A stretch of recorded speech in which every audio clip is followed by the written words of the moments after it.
Hello, everybody, and welcome to the Tarda Zone Live on this Sunday evening. The parting of ways. We've got the big Series 1 finale coming up. We watched, obviously, part 1 of it, I think, last week, wasn't it? Yeah, last week. So we've got, obviously, the final part this week. So we're just going to get straight into it with the guests, and I'm going to bring them on. We're not going to mess around tonight. Let's bring them on. So, I will find out what this planet is, right? I don't know, I'll keep bringing it up, and some of you are probably say, oh, you're still doing the same thing. I think it's funny. I want to know what this planet of Rabbi is, because it sounds like a great place, to be honest. So, let's welcome Rabbi from another planet. I will find out what that planet is, Rabbi. I can reveal this. It is the Doctor Who universe version of Riser. The Doctor Who universe version of Riser. That is the planet that I come from. Right. If I don't come from that, I feel that's more like my adopted home. It feels like Earth is his adopted home. That is my adopted. Yeah, I think the Mormon religion. Mormon, part of their afterlife is you become a god of like 1,000 worlds. Yeah. I was like, well, okay, that just seems like a headache, to be honest with you. It does. Right, let's bring on in. It doesn't seem like I'll be up for it, but I think it doesn't matter. You told us what the planet is like, but I'm still going to try find it because I want to live there. Yeah. I think we all want to go to Rabbi's planet. I think we can guarantee it might be a bit smelly. You know, I think we need to clean up. Right. Sometimes that planet gets a bit excited. Well, here we've got someone all the way from Skaro with us now. Different planet, obviously. And we've got Scottish Davros here. He's decided to settle his roots in Scotland. And welcome, Scottish Davros. Hello, guys. How are you? What's it like in Scotland, Davros? Is it better than Skaro? Yeah, not too bad. Oh, that's good. That's good. I say the women are better. Skaro is a radioactive wasteland. Scotland. Well, Scaro's way better. What the Yeah. And let's introduce. I don't think you'll find a Bernie Inn in Skaro, so I think that makes it weird. Now hopefully we will have Adam on at some stage. We won't start yet. We'll give him a few more minutes, but Rabbi has sent out the invites because obviously me and Rabbi have been busy, so we weren't able to communicate to get some email address off him. So we'll just wait, but we do have another guest join us because he wasn't with us on Friday, obviously. It's Lee, Problem Being. Welcome. Hello, thank you. How are you feeling after last night? Well, I'm now on the Twitter naughty step. And you're still also you are on the Twitter naughty step. So isn't that funny? You're the one that actually got banned and I didn't, and I told people to shut the Well, I don't know what's going on. Right, I sent them a message saying before we start the stream, basically a YouTuber that we know started to store up shit again. And there was a whole thread, and then someone within that thread decided that they were going to tag me and Ballstrek in it. Now, I knew they were baiting me, but I didn't give a shit, right? I looked at the thread, and then they were going with the usual crap. Ballstrek is a dog fiddler and all this crap, right? Slanderous, ridiculous stuff. So I messaged this YouTuber and I said, you're all melting, you'll always be melted. I said, what the hell are you doing? Right, basically, I called him out. So, of course, other people start getting involved.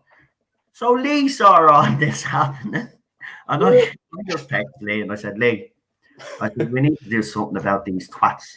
So Lee said, roll up the sleeves. Lee went in, hit them with logic, as you do, and facts. No, nothing scares me. It's like garlic to vampires. I even calmed down then, right? I even calmed down. No, but I did. I even calmed down then, and Lee myself start throwing facts at them. Now, I'm not going to tell you it's a word of a lie.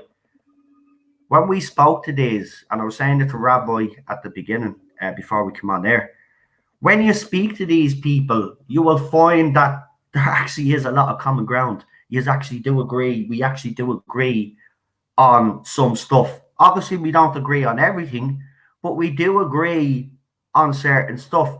It's quite crazy. Lee brought it up about social media. Social media is evil. It's just it doesn't like it's like there's an A and B, but there's no common ground in the middle where you can meet and sit down and have a chat, and that's the problem. It backfired for Puppy. That's all I'll call him, Puppy. It backfired. You wanted to start a whole load of shit. I even had someone that's a director and an editor come at me and call me racist, by the way, after my big speech yesterday and the day before on this channel. Call me out and say that I was a racist because I was agreeing with what Ballstreck was saying, that what happens in the industry right now is there's a lot of diversity hiring going on, and there's people being hired because of what's between their legs and stuff like this. And this Guy Lambert fella didn't take exception to what I said and then says, go and take your racism somewhere else. So I love their logic.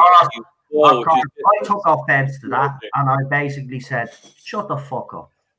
Who the hell do you think you are? I did. I don't give a shit. And I'm going to give a warning to everybody else out there who's connected with Doctor Who.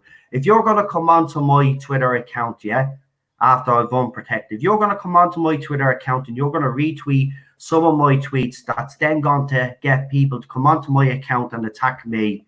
I'm going to call you out, and I'm going to put you right down like I put the rest of them down. I am sick and tired of people in this fandom telling me that I can't have my opinions. I'm entitled to them just as much as you're entitled to praise this pile of crap, right? You don't stop praising it, so I am not going to stop criticizing it. And by the way, I have watched this era just like you guys have. I've probably even watched more episodes than you have because you are all a bunch of bloody fakes anyway and probably don't watch the whole lot. Me, Rabbi, and others sat through 2 years of this shit. We reviewed this, right? Rabbi, Lee, Daniel, or anybody else out there that we interact with called us fake fans because we have sat down and watched this crap. Because that's what fans do. But we are entitled to criticize just as much as you are entitled to praise. Now, you need to get that through. These are thick skulls once and for all. Because I'm telling you now, I am not going to back down anymore.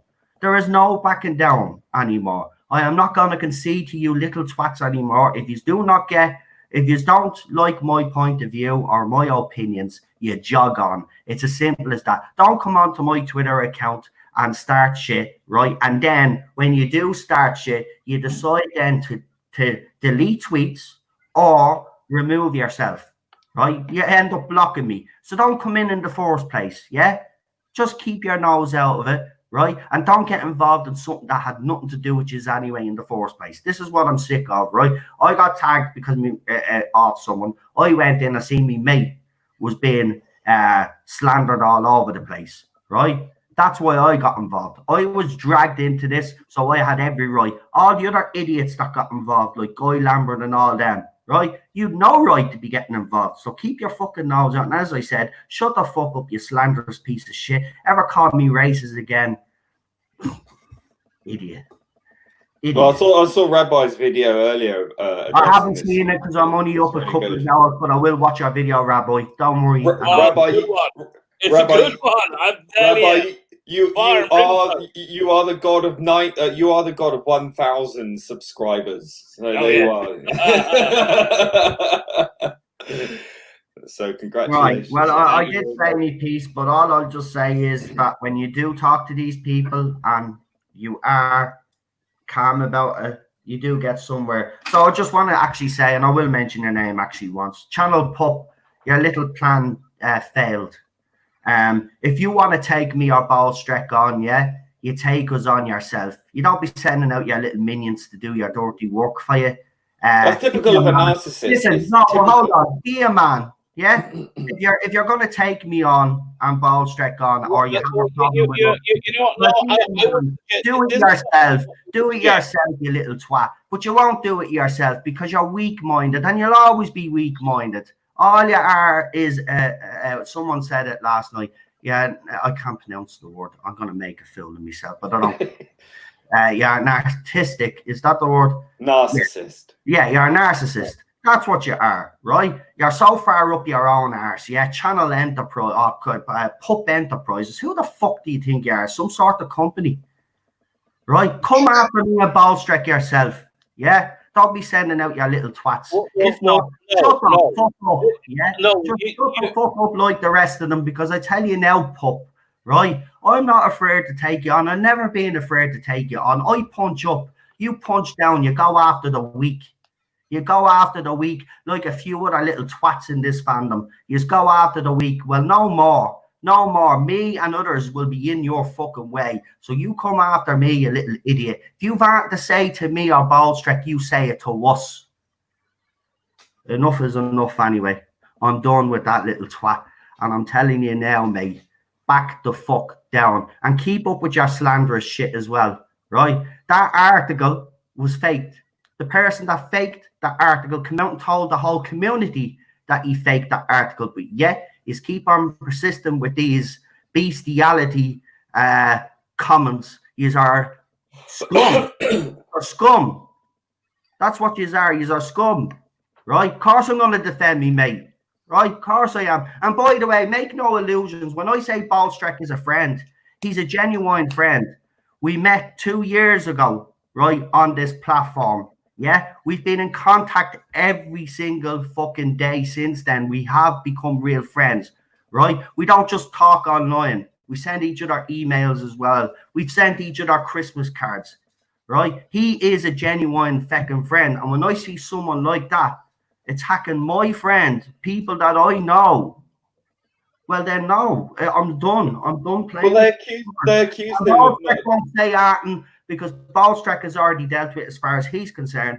But these people just keep relenting and relenting and relenting. And I'm sorry, there has to come a point where someone says enough is a fucking enough. I don't know how they get away with it. Lee didn't even do anything. No bad language from you. See their tweets, right? Why is it all the time that people like Lee that throw facts at these guys end up being blocked? They're the ones that getting into trouble. Well, right? you know, it fucking pisses me off, right? Because these people, and then they delete their tweets. They think they can get away with it because they delete their tweets. Well, no more. I'm going to call you out. I don't care. I'd just like to point out Starry-Eyed's in the chat. So everyone say hello. How are you? I emailed her to say that we were doing this stream, so it's lovely to see her. I'm sorry for ranting. I didn't want you to come on here when I was ranting, but I'm just so annoyed about what's happened to you and others, and I've just had enough.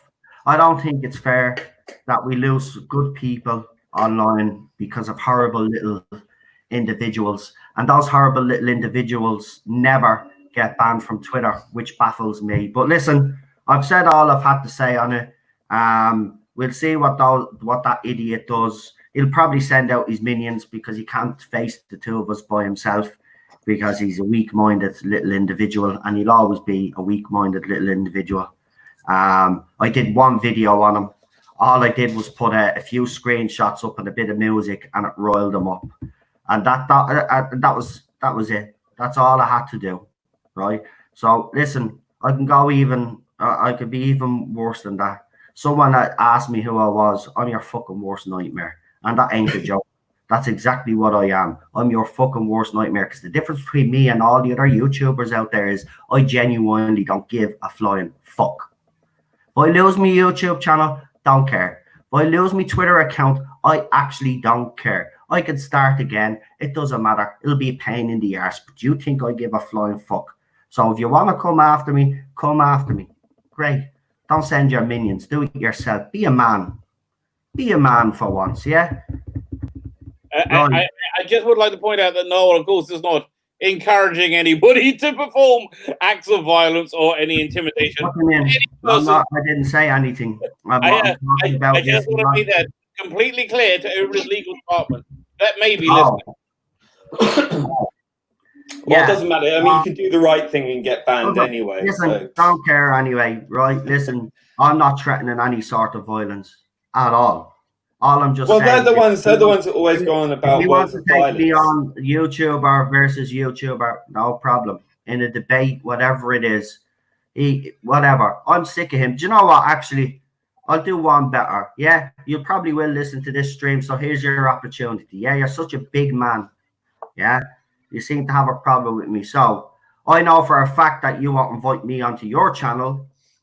So I'll invite you onto my channel. Any little twat out there that has a problem with me, here's your opportunity. You can come onto my channel and speak to me face. And then all those things that you have to say to me, you can say to me face.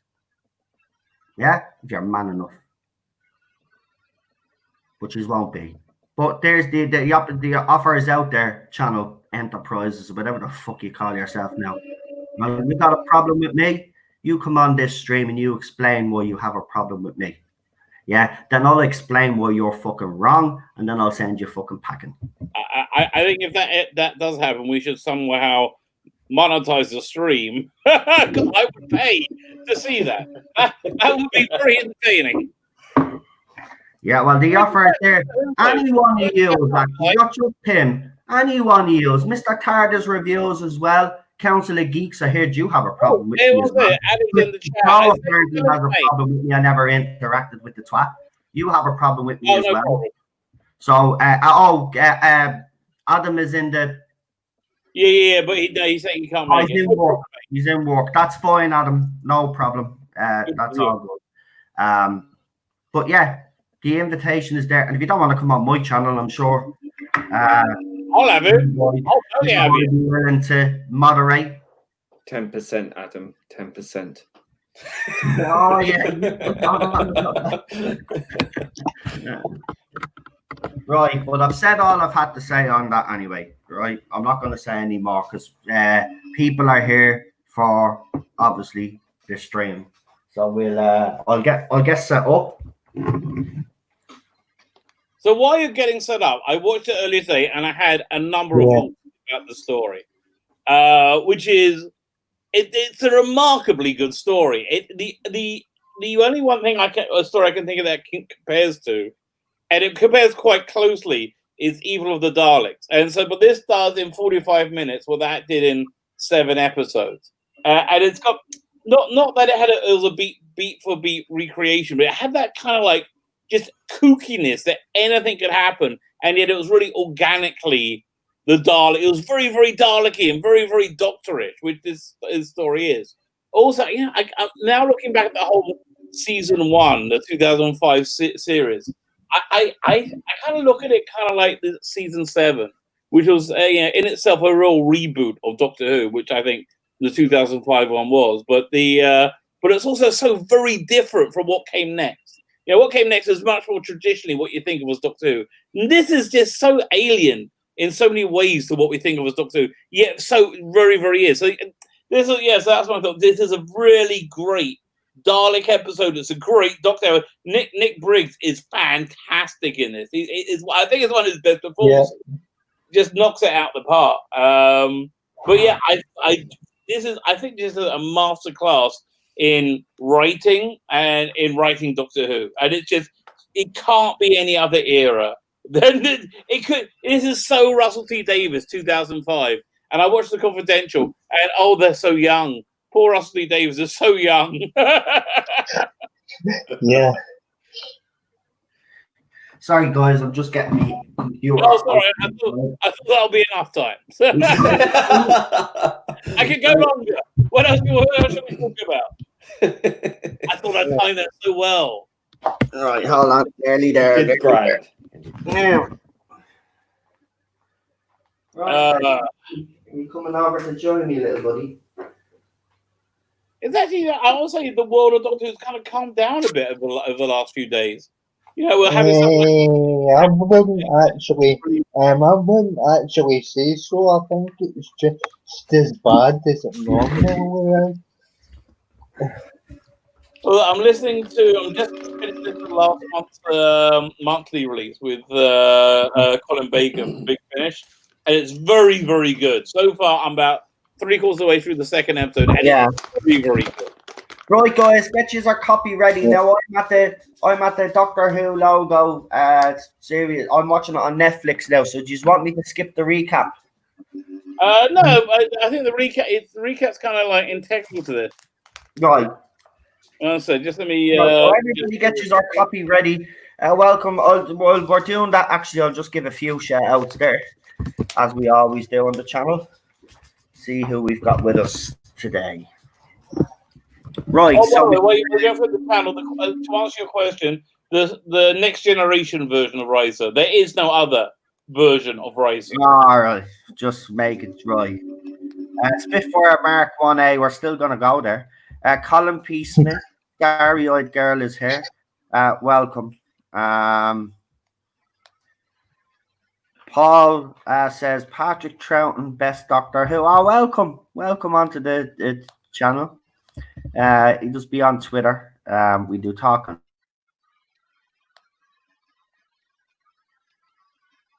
here as well. As we said, Adam is here, but he's in work, so we give a shout out to Adam there, who's out there working right now, while we're all going to be enjoying some Doctor Who. Sorry, well, we'll have you here next week. Oh no, we won't. Oh, yeah. Me and there's something right. We'll give details at the end of the episode. We'll get the episode done. We'll have a little chat about it, and then me and Rabbi have something to discuss. Chris is here as well. Welcome, Chris. Derek McManus. Charlotte is here as well. Kip Ellis is here. Jack Main is here. If I've missed anybody, let me know. Bad Wolf Andrew is here. And I think I've gotten everybody. If I haven't, let me know if I've missed you. I don't like missing out. If you can say him. Right, all right. I'll tell you briefly, just in case anybody's confused. So, what's happened is I've been able to bag a big YouTuber for an interview. Unfortunately, they can only do the interview because of other stuff that I'm doing during the week on this particular day, which happens to be the day that we do the new Who Watchalong. Now, it's good in a way because it gives us a week now, because Rabbi has this whole little thing planned for the Series 2 trailer. So it'll give him more time to do what he wants to do with that. And also, he's going to be working on little like countdown videos to let you know who this person is we're going to be. So Rabbi is going to be joining us for that stream. And Bolstrek also is going to be joining us, and a very special guest. And if you are a Trekkie, I say the majority of Trekkie fans will know this person in the community. I'd be surprised if you didn't. So yeah, I'm looking forward to that. And on Thursday as well, I actually have a nice little surprise for you as well, with another YouTuber that you are all familiar with as well, but has never been on the channel. I can't wait for that one on Thursday. Actually, that's going to be probably one of my favorites, to be honest with you, because the YouTuber in question is just crazy, like me. Intrigue. So we'll say no more. So I've set up. Listen, I've really been behind the scenes now, been making not that I haven't before, but I've stepped it up. I've gotten to the stage where I don't care. I just go and ask. The only way that you're going to know if these people are going to come onto your channel is if you ask. So that's what I've been doing, because I'm the type of person that I won't really ask, Yeah, I don't like asking, because I like to kind of let them ask me, because I've kind of earned it, sort of thing. But I see others doing it. It's working out well for them. So I said, if I don't start doing what everybody else is doing, I'm gonna fall behind. People will get bored of me talking about the same thing over and over again. So I'm starting to broaden the guests. So I'll have someone as well coming. It'll probably be next week sometime, or the week before, that does a lot of articles. It's actually someone that we've probably shared all the articles. I've got an interview with them as well. So I've got loads of interviews coming up for you. So there's going to be plenty of different content on the channel to please you all. And of course, we still will be doing the Doctor Who classic and New Watchalongs. They're not going away, right? They're staying, right? It's just next week because of the interview that me and Rabbi have. We are just going to give it a week. I did ask Random, Mecca Random. I have asked twice now. The problem is that she just be very busy. So when she sees me tweet, she sees me tweet. But I have asked. I've actually asked that Star Wars girl as well. I've really went out. I've just went out and asked them all. We'll just see what happens. Some have got back to me so far. Others will probably get back. You know what I'd love to see? Who? We can get Ethan Van Sciver. I love watching him. That'll be such a bizarre meeting. Well, listen, listen, I have a tweet up on my Twitter. It's pinned to the account. I've asked you to tell me who you would like me to get on the stream. I'll do into that. the Twitter there. Yeah. So listen, if anyone in the chat isn't already subscribed, right now, actually. if you know anybody who hasn't subscribed, tell them to subscribe because great things are coming. It's really, I'm not often do I like plug subscribe, but it's really worth it.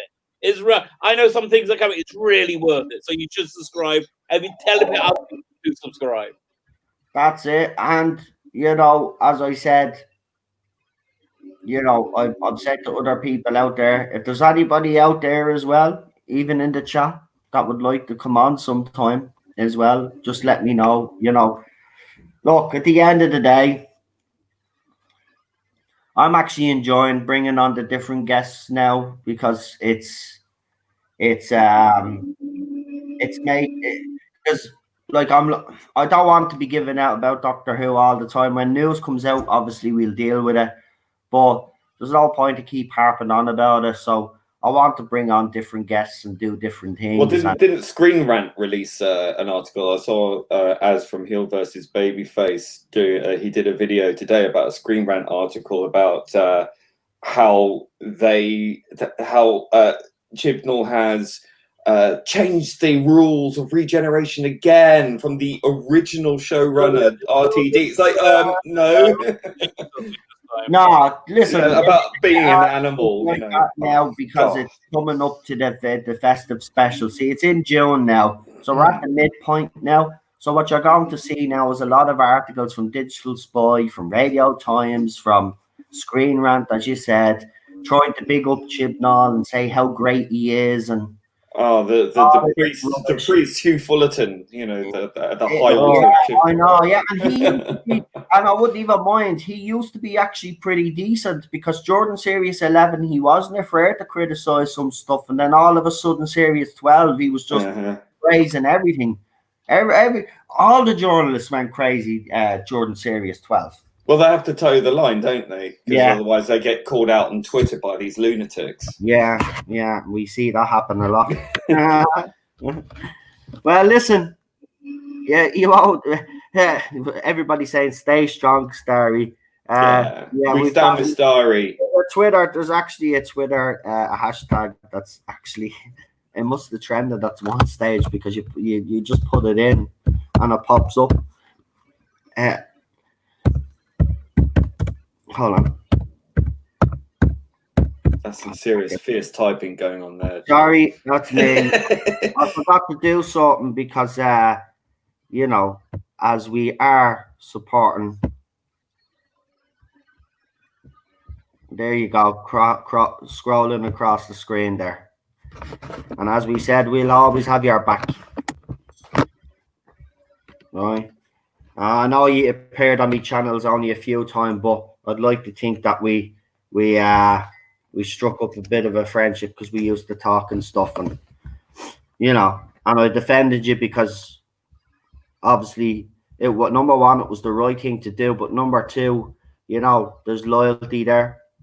You know, we're loyal to you on this channel. You are very good to this channel when we first started out, and I'll never forget that. So that's why I did what I did. It wasn't there was no hesitation. Listen, I'd been going through my own drama during the week, and as soon as I found out about it, I took action because that's what friends do, and we'll always have your back. So remember that. Amen. And whenever you could decide to come back, if you do, and I'm glad that you're actually in the YouTube chats, doing your thing. If that's what you if that's what you're doing from now on, that's probably better, to be honest with you, than being on Twitter. But it is good to see you back. I have to say that. And it is nice seeing your name popping up in the chat. So you stay safe. And remember, we do have your back on Twitter. And when you do decide, if you ever do decide to come back, we'll be there waiting for you anyway. Is this when you start singing Kumbaya or? Yeah, that's it. I'm going to stop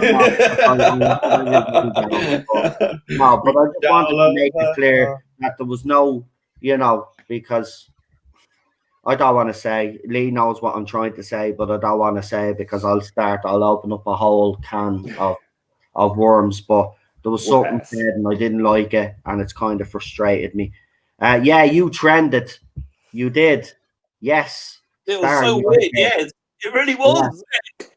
Yeah, you did. There you go. Seriously, the reaction on Twitter, I'm telling you, and it's because you're such a good-natured person. The amount of people that came out and defended you, absolutely unbelievable. I've never seen the like of it. I'm not just saying that. I've never seen the like of it. If anything happens to Starvey or make him random, yes, they'd probably trend. But you're in the chat, you go on to channels. Obviously, if you had your YouTube channel, you'll be bigger. But I'm trying to say this in a way that doesn't sound bad. But you're not as big as the two girls, if you know what I mean. In the aspect, they have their YouTube channels as well, so they'd get a lot more. But the fact that you got some stick of people seeing it, and you're so popular with everybody because you've appeared on Gary's stream, my stream. I think you were on Doomcock stream as well. Doctor Who Lockdown put something up because it's just at the popping up on my YouTube channel there. Oh, they've put up something, a new video. But copy that the thing they were going to do with. My point is, when people saw what happened to you, they said enough was enough, because I think it's kind of.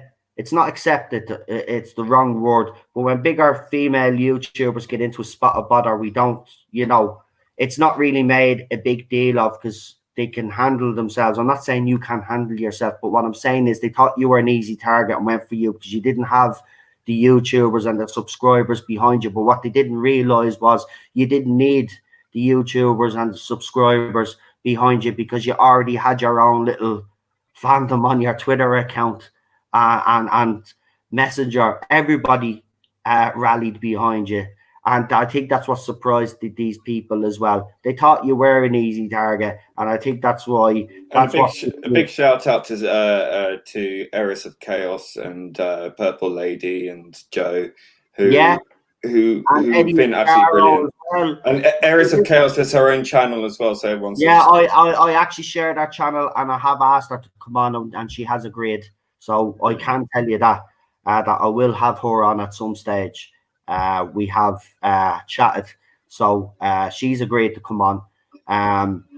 But I definitely do think you should set up your own channel. Yeah. It is right. Chris is at the same what we're all thinking.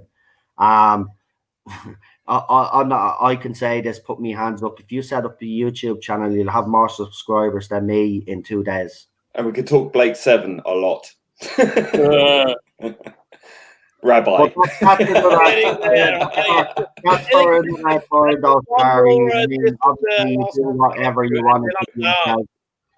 At the end of the day, you do whatever you feel you have to do yourself, but you'll always have our support on this channel. Right. I've went on enough, so I think we should do what we came here to do, which is watch Doctor Who. Yay! Yeah. So Rabbi, the countdown says Alpha Omega. Yeah, he's getting ready. We're just there. He's just. I am ready whenever. Are we all ready? I'm ready. Yeah. Now we're at the recap. 5, 4. Hold on, Rabbi, hang on. If you're watching on Netflix, we're starting at the recap. If you're watching on the DVD or whatever, or the Blu-ray, wait, because I don't think there is a recap. Is there a recap on the DVD? But I don't know how it's done. But we'll tell you when the episode actually starts. Sure there is. Yeah, and just get past the BBC logo as well. Just so you got the Anne robot thing there. The Android. Yeah, that's the thing you see. Right. Okay, are we ready? Let's go. Yeah. The episode is 45 minutes, 57 seconds long, if that helps you. 5, 4, 3, 2, 1. Press play now. Right, we're off. You are the weekly link. Right. Pew! That's the episode's brilliant. Yeah, it is. I would love to see Anne Robertson with laser beam eyes. Yeah, who wouldn't? For real. So does Anne Robertson. Yeah. You don't want to be messing with the android. No, no, you don't. Who makes Daleks look pathetic? Yep. It was a good reveal as well. I know. It's the whole thing. But this part, right at the end of this episode, where he goes, no, and then he says, I'm going to rescue you. Did that? Yeah, what? And the Daleks freak out. Yeah. Initiating hostile action. Oh, I love it. Yeah. Oh, I do miss this opening In titles. the vortex now. That's where I am. And Big Piper, Doctor Who. Doctor Who logo. Yeah. Billy Piper.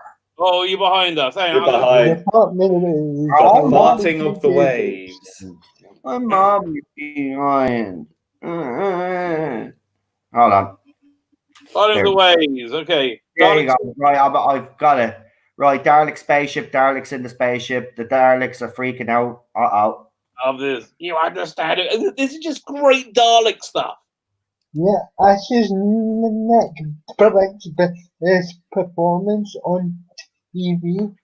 Again, though, Russell knew how to write them. He really does. I mean, so like I mean, this. I love it. I love the missiles. I love the TARDIS. All this stuff. Such fan wish fulfillment. Yeah. Oh, it's so cool. It's so cool. And this is the second time I've seen this today. Yeah, I'm the same level. And there's Rabbi, before now, when was the last time you actually truly laughed or enjoyed Doctor Who? Before now? Yeah. Last time I watched, probably yesterday. Yeah, Today when I think the question I was kind of gonna ask: Have you ever had this much fun watching this era? Oh no, I'm so into this era. It's so unique. Yeah. You know, the first time I really watched it with a detached and kind of critical eye, and really appreciated how good it is, how bonkers it is. it has no magic left in it now. This is again. This is Shameless does Doctor Who. Yeah.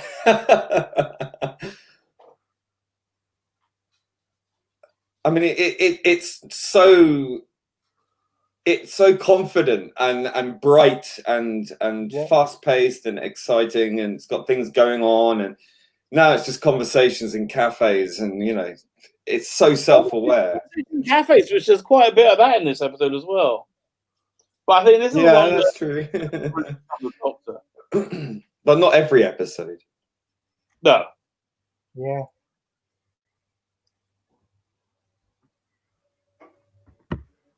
So that Dalek got two eyes. Yeah, it does, because remember, these Daleks are actually Daleks that were they've been actually harvested from refugees. Remember, these aren't pure Daleks either. Right. The only pure Dalek that's left is obviously you're going to see him now. He calls himself the god of all Daleks. Yeah, the soundtrack in this is fantastic. Yeah, I love how it's like the traditional emperor from Evil of the Daleks. Yeah.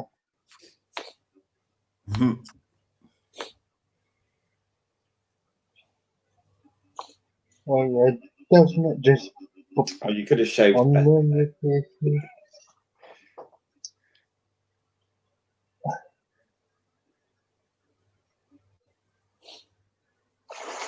See, I even love the way the Dalek eye stalk is moving as he's Yeah, talking. Yeah, they got that little switch It's they like got going.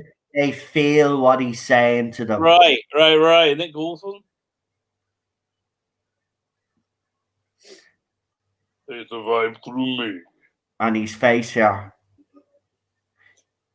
If I'm sorry, this is just such if incredible. I'm correct, Rabbi, you have this model, don't you? I do. And I tell you, it's the best piece of Dalek design ever. Yep.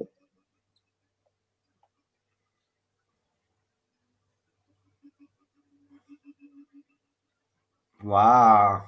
I forgot how good this actually looked. Doesn't it? I mean, isn't it incredible? They never got better than this.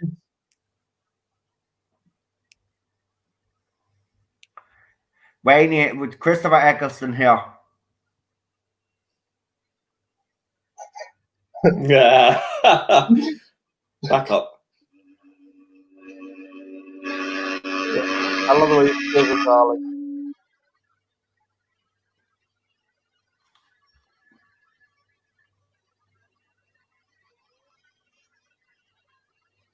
Yeah, Jack is very young looking. They're all He young. is, isn't he? Look at him.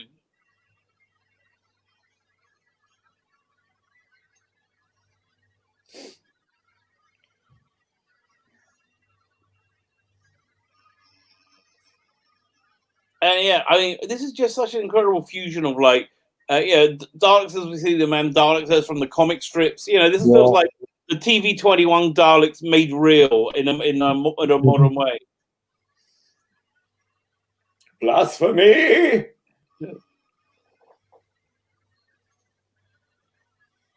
It sounds like Twitter. Do not blaspheme! It really does, doesn't it?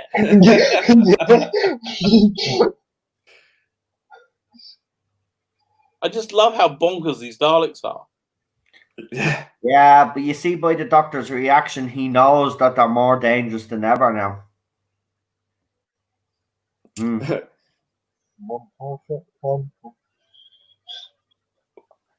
Worship him. Yeah.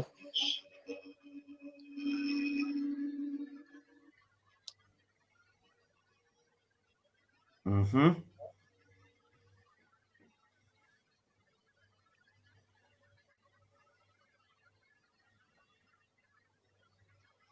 Mm-hmm. I love in the background you see the Daleks just trundling around. Yeah. Yeah. Very Busy good. doing Dalek shit, you know. Right. This is such a Dalek great King, all right? episode.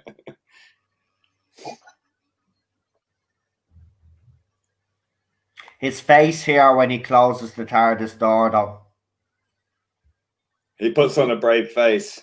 Yeah.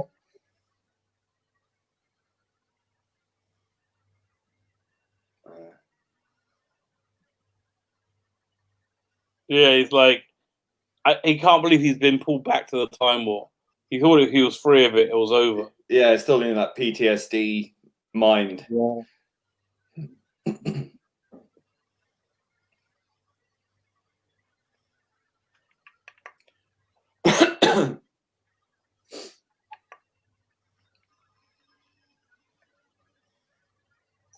Oh. Yeah, Linda like just became a companion without doing anything. Yeah. She should have been a companion. And Rose is so jealous. I love In fairness, she would have made a good companion because the actress is actually a great actress. Yeah, she's great. Yeah, she's done okay for herself. Oh, look at those Dalek ships. Jesus, Russell did go all out on this one, didn't he? Yeah, look at those fleets of Daleks. They're just so perfect. Yeah, these are the best to the Daleks books have been portrayed since the series came back. Notice how the Doctor's talking his exposition, but he's doing something about it as well. Yeah. Right. Whereas nowadays, she just reels off a bunch of stuff, not doing anything, just sort of waving her arms around. That's about it. You know, such a waste of screen time. You know, show, don't tell. You know. But see how clever Russell was there. Like the space station can be used to send out a delta wave. Could you imagine if Chibnall got his hands on this script? Oh Jesus! Oh Jesus! That doesn't feel Well, fun. How it would work out? All Jodie Whittaker's Doctor would go blundering in, yeah, and then use the screwdriver in a few seconds and then save the world. It would have been blown up within 5 minutes. I did a comic strip for a fanzine in the 80s where the Ice Warriors took over a galactic radio station to turn it into a sonic cannon. So it's kind of the same thing. Cool. Starry wrote, your Ice it's Warriors. important to remember that this is the beginning of Nine's breakdown, and she follows it up with second breakdown I'm in. Yeah, you're right. Yeah.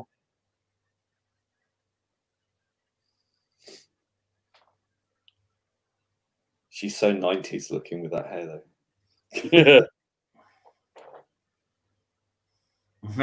Linda with the Y.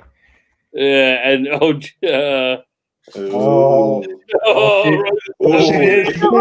lipstick kills, you'll be away for 40 years.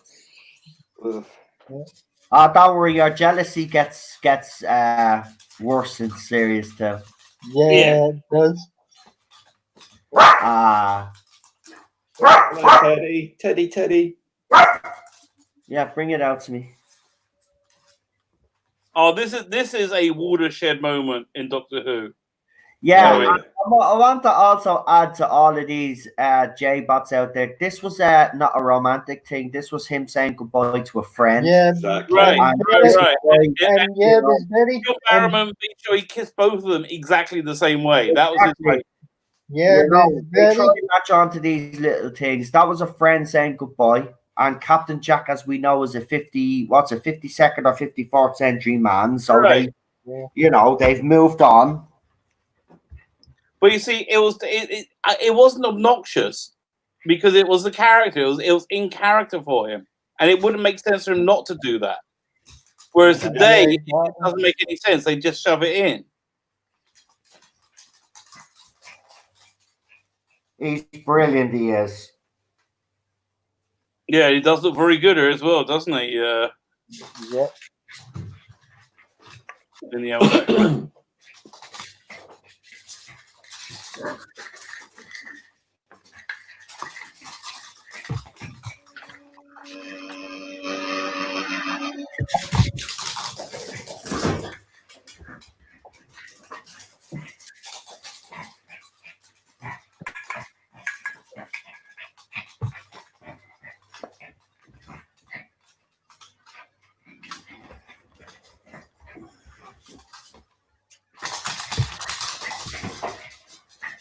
This is a really fun little subplot. When you realise why they put it in here, it blows your mind.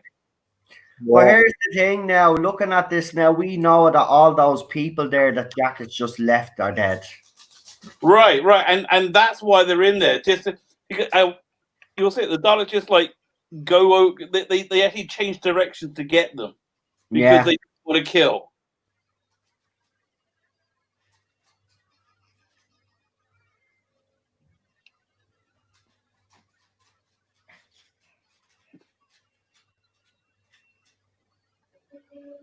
Yeah, that's a clever explanation. Why? Yeah, you would think that, wouldn't you? You just go back. There, he tells her, "Listen, we can just go. It's nothing. Yeah, it's nothing to do. We can just go."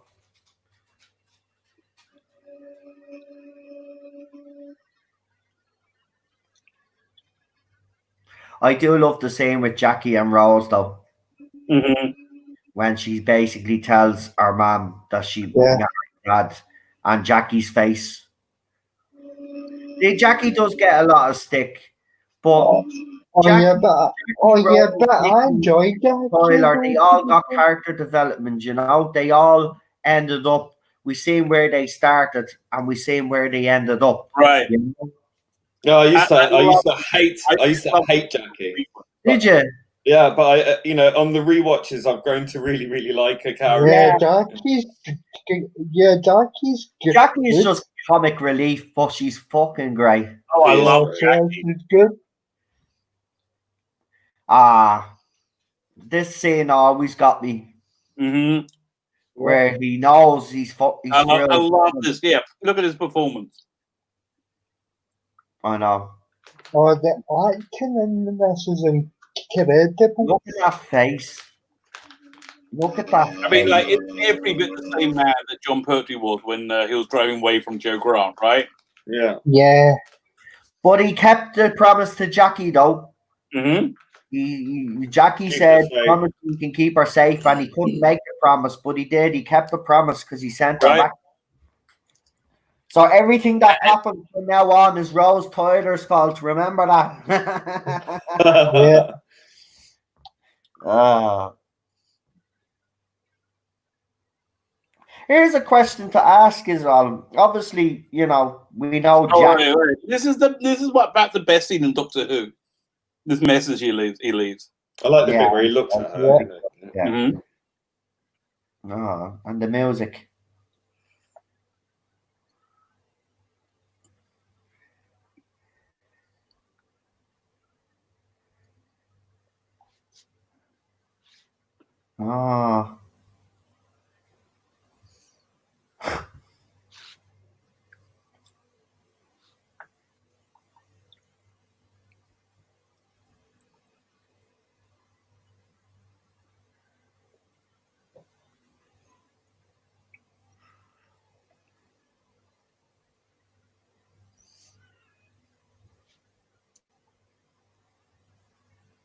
I mean, this is like Peter Davison. His last episode is by far his best. Yeah. I love this. I just love this.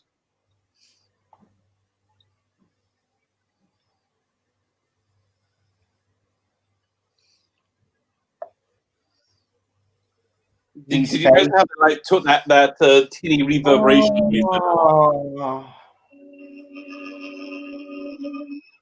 Do you know what? No matter, Rose annoys me in series too, but this is the Rose that I did like. Yeah. I still think she's a selfish, and I know people tell me, but that's a teenager. I kind of get it, but still, the way she treated Mickey, I didn't like it. Oh, she's such a chav. Yeah. I mean, she really is just unapologetically. Here comes Mickey. There he is, because he's always there for her. Yeah, he's absolutely brilliant. I love him. Noel Clarke is actually a great writer and director in his own right, and I said this. Oh, he is. Oh, yeah, I love. If you haven't seen any of these movies or TV shows, I'm missing out. I once did a comedy pilot with a bunch of former friends of mine, and it was for Noel Clarke, and he really liked it, and he wanted to commission it, but didn't get anywhere.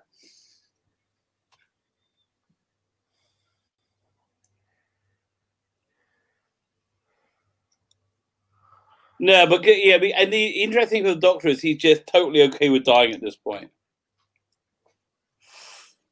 Maybe he knew he's got 1,010 lives. God. Well, he might come back as an animal or a vegetable or a mineral or something. Stupid.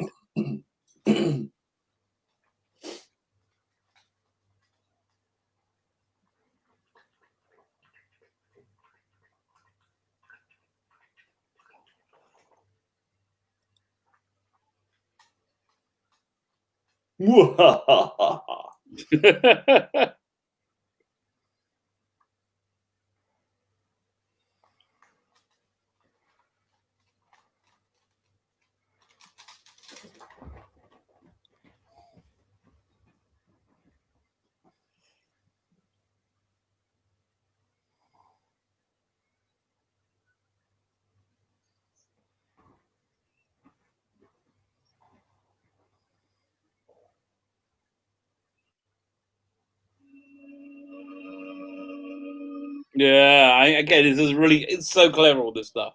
It's very Genesis of the Daleks sort of Yeah. I mean, quandary. it's so unique Yeah, and it it's different Doctor Who at the same time. I love the way Jack backs him up here Yeah. because he was looking for that.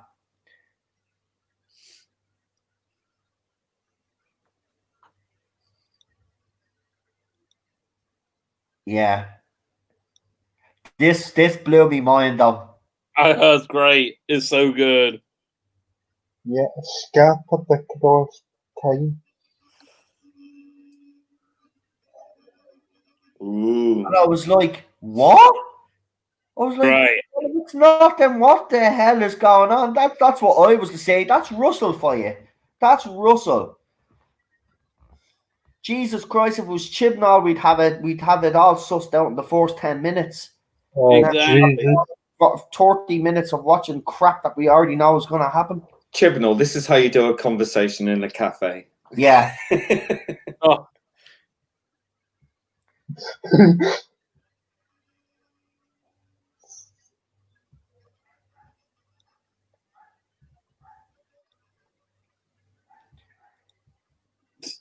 love Jackie. Oh, I know. I know. Jackie is just brilliant. Yeah.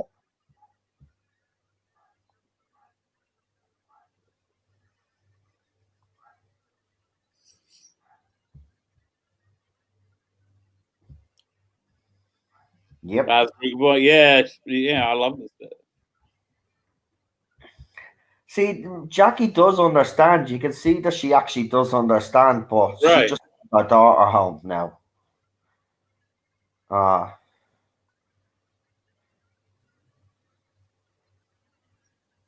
Actually, I do think Rose didn't think she was better than anybody else. I just think once she got to see what the doctor could show her. Well, Right. it's like it does show you. I mean, what the classic era really sort of didn't do was show you the aftermath of going through all of that and then trying to have a normal life. You know, I thought it added a real sheen of realism to Doctor Who. Yeah, because Mickey now is looking at her and knows. Say Jackie knows now.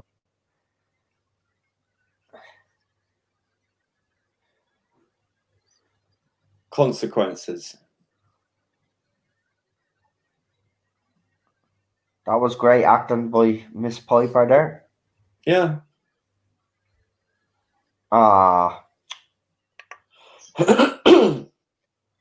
Justice for Linda. The doctor. Yeah, just. We stand with Linda with a Y. There we go. Get that hashtag trending. He didn't deserve it. Yeah. I love seeing the Daleks come out in like these regimented lines. Yeah. Well, I tell you what, we got the Daleks in and knew we got the Daleks in. He didn't feck around, did he? He said, "Look, I love these ones just looking one way and they turn around and they join the red." I say, so cool. I know. Yep. I know. It's great, you know, when this came back to see that vision of how we wanted to see the Daleks all of those years, you know. Welcome, Loki's Morning of Mischief. Nice to have you in the chat. And Carl is here as well. Hail Loki. Bad Wolf action going on there. Bad Wolf Andrew is here as well.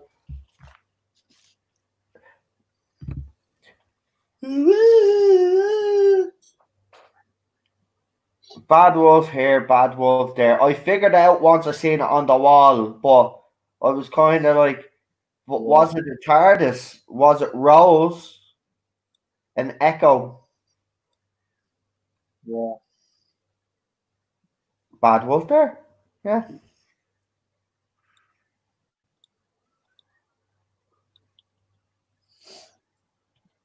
Clever. Or they've come up with ventilation.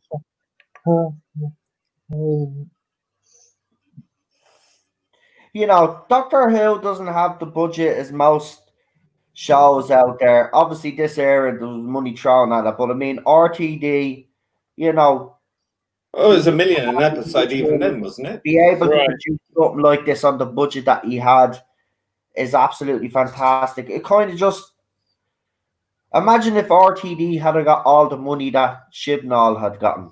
Oh god. Could you imagine what? It took them until season 2 for like 10 seconds before they could like do a an alien planet for like 10 seconds. Yeah. Right, it was like the end of season 2.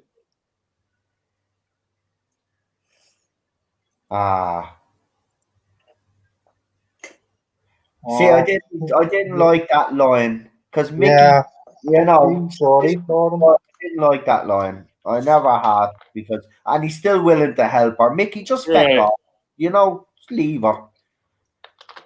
Why you should have gone into the TARDIS and went with the doctor when he offered the first time, and you would have been with Linda with a Y there. Got yourself a proper girl. Yeah. But then he wouldn't have got together with Arthur.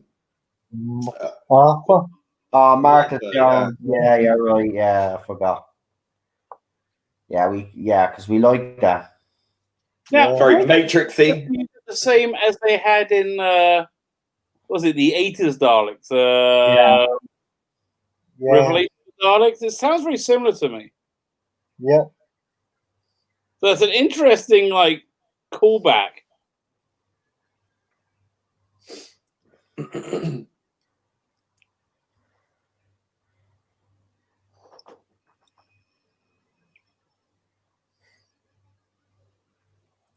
Poor Minnie. I can't wait for Series 2, but I am really looking forward because Series 3 to me is one of the most underrated series in the era, in my opinion. Now, I don't like the whole Daleks in Manhattan. I think it was a great concept, but it didn't quite work. Land, yeah. But other than that, you look at the rest of the stories, that really worked. except the CGI in what's that episode? The one with the Lazarus Experiment. Yeah, obviously CGI and that is a bit horrible, but the story. There you go, and the Dalek versus the android. Oh, Anne. No. I enjoyed the android as well. It's at least Anne. She took out 3 Daleks though. That's pretty bad. She killed some Daleks. Yeah.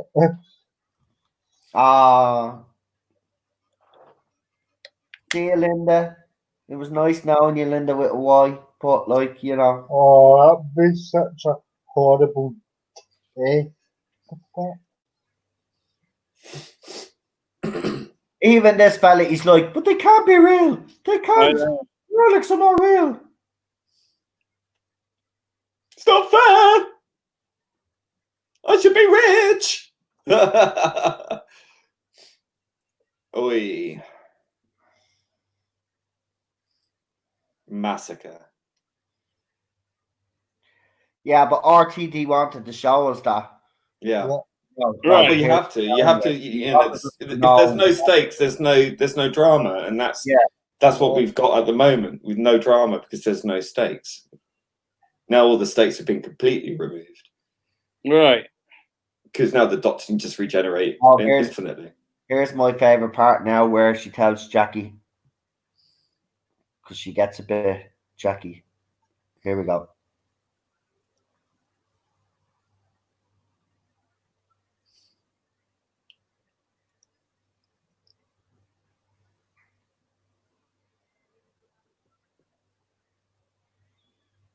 This is a great little two-hander scene.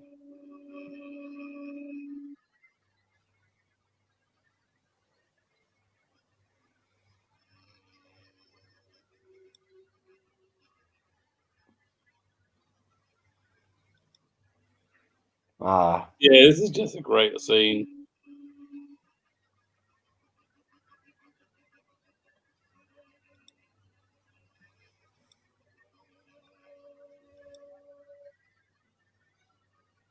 Brilliant. See, Jackie knows. She's saying Jackie knows because that's why Jackie reacted the way she reacted. Yeah.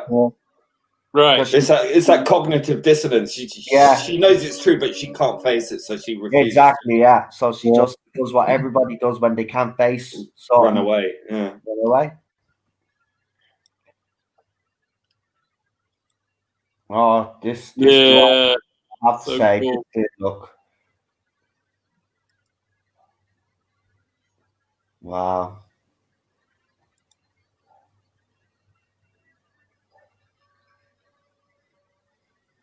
Yeah. About that. Wow.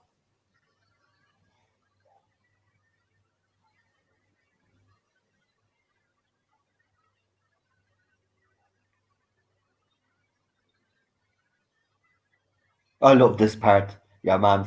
Yeah, woman. Yeah. This is really what Jocelyn David does so well, though. Yeah, the human interactions, the Right. personal, the personal lives of the cat. I know, that's what I mean. He's very good. This is what we tried to say last night. Character development under you know who isn't great at all. Yeah, or they don't have characters. So even with the smaller characters, you know, without much fleshing out, he still gives them something to latch onto, so you can connect with them. Yeah, Chibnall just doesn't do that. He's incapable of doing that. Yeah. Oh, bless her. Jackie, good old Rodrigo, the unsung hero. Yeah. We know why Rodrigo owes you a favour, Jackie. You're probably selling those knockoff phone cards or something. Little does Rodrigo know he saved the planet in like a few hundred years. Yeah. Because remember in Aliens in London, they were talking about cheap knockoff phone cards and stuff. Right, I remember. Yeah. So that's why Rodrigo owes her, because she's been getting selling them loads of bleeding phone cards or something. Or he's been selling them.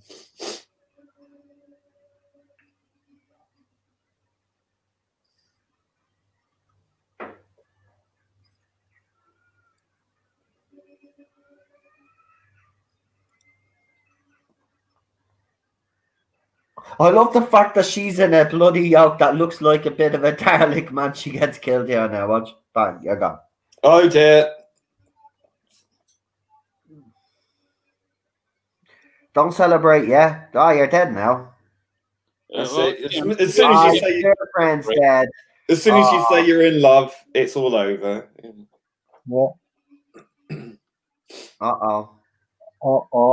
Yeah, if anybody doesn't like want to see Linda with a Y pass away, yeah, it's sad. For you.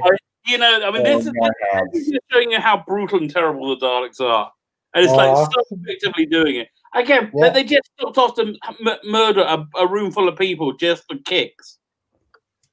But you see, this is the thing, right? This character, Linda with a Y, right? Let's be honest, she's only been in 2 episodes, but not in enough. And she's so a good character. We're so invested in her because she's written so well that when she does actually die, it affects you. Oh man, here we go. So look at her face, man. She does. I know. It's just a fabulous bit of TV. Yes, that's true. Jackie's male friends have actually saved the universe. Have you heard of it? Oh. Right.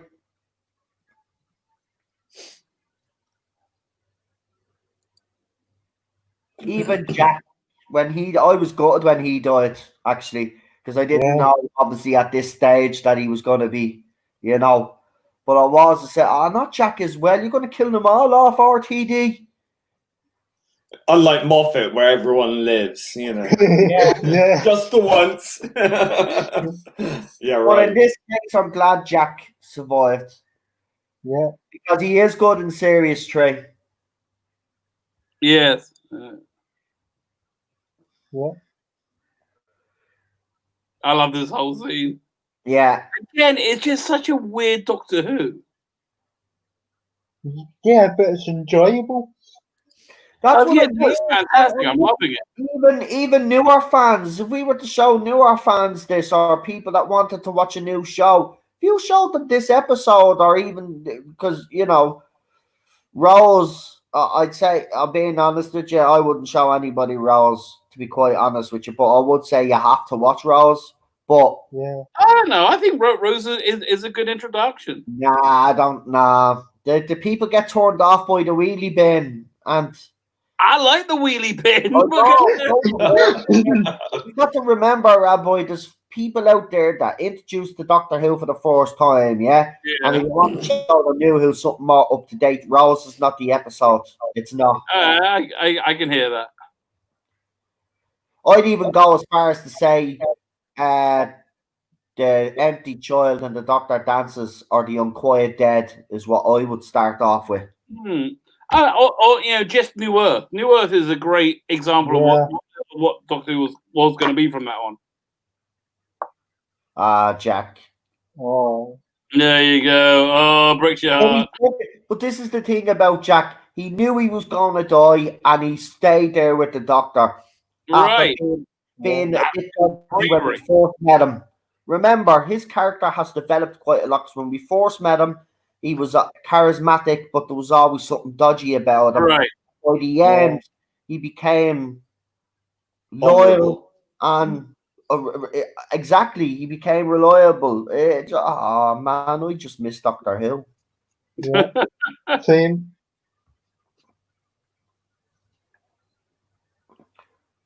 Right, hands up who thought he was going to do. I can't see his hands, but who in the panel and who in the live chat thought he was going to pull the lever? That is going to do what? Did you think he was going to do it? Yeah, and I'm really glad that he did as well. Yeah, I thought he was going to do that. Again, it's just Genesis of the Daleks, isn't it? I can't. It is, isn't it? Right, exactly. That moral dilemma again, right. isn't it? And he doesn't though. He chickens out here.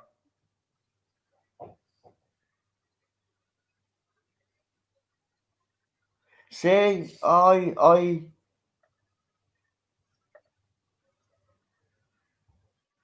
he gave up. He gave up. It's like I think he just found peace with himself. I think he's ready to die. And then this happens. And you know what? When this happened, I don't know about you, but I was jumping out my chair. I was like, what? Yeah. Again, it's just fantastic writing. It's fantastic writing.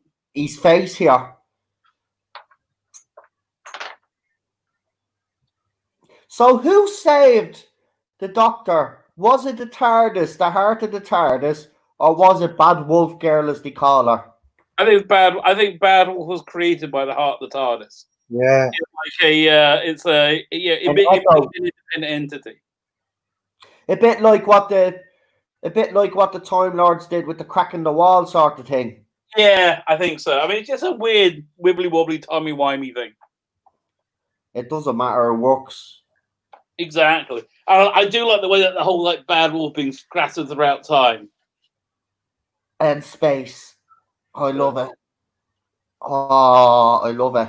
That's why I love Turn Left when Bad Wolf, when he realizes the words Bad Wolf and you see David Tennant's face. Yeah. Oh. That's why I'm glad we're watching this from the beginning. I know. In context. We've got some cracking. Listen, we've watched some cracking stories, but there are some cracking stories to come. For example, one that I'm really looking forward to in season 4 is Midnight. I bloody that episode. Great story. So did she kill? So hold on though. Did she get rid of all the Daleks here? Because how did they survive again? Did one? Oh, no, when we Daleks again, these aren't real Daleks. These are some weird subsect of Daleks that Yeah, I know that. But deletes them. So in when do they reappear? Season 2. So Season 2. Oh, the Skull to Scarrow. That's what it is. Right, because they were caught in the time vortex. Yeah, they were trapped in the void. I get it now. Yeah. I forgot about that. Different. Because this was basically genocide. Yeah. Genocide of the Dark. Yeah. That would be a good title. Yeah.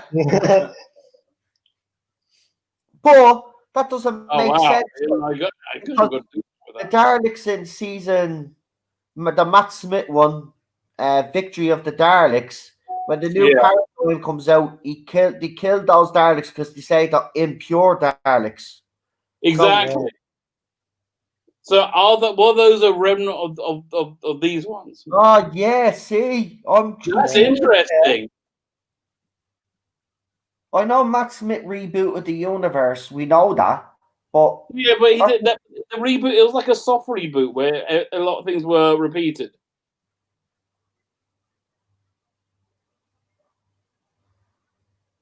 I think the music's a bit too over the top at this point. Yeah, I agree with you. It's like it's not needed. He knew he was good. Once he did this, he was going to regenerate. Yeah.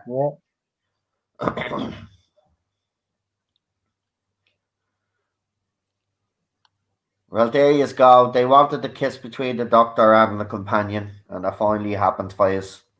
Right. I still think it's wrong because I don't. Well, it's not a kiss. It's not a dynamic. That's why I always will say the best companion and Doctor duo, Patrick Tate and David Tennant. Yeah. Yeah. It really worked. I just think it ruins the dynamic, and whether it's not because there's rumors that Jodie and Mandy. It's still wrong. It'd be wrong if it was two guys in the TARDIS. It's just wrong. It ruins the dynamic. The Doctor, I think the Doctor works better when he doesn't have that kind of personal asexual completely. He could be a bit more. He could be a bit more. He could be a lot less cautious, if you get me. Whereas if he's in love with one of his companions, he can be reckless, and it's a weakness. Exactly, and it is a weakness. So I don't agree with it. I never have, and that's one thing they have to eradicate. Just bring it back to the companion-doctor relationship. It works better. I don't mind. I don't mind if the companion fancies the Doctor and he's oblivious to it. That I can live with. Yeah. Now, the fact that the Doctor left Jack, right? Was the Doctor right? Do you think?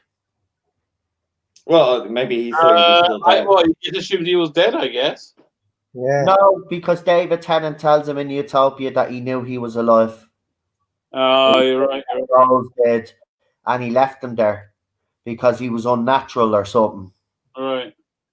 Oh, did he? No, did he say the TARDIS did that because they were scared of him? Yeah.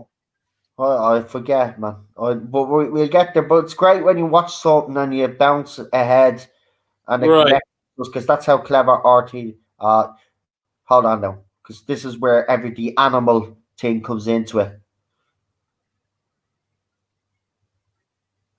Right.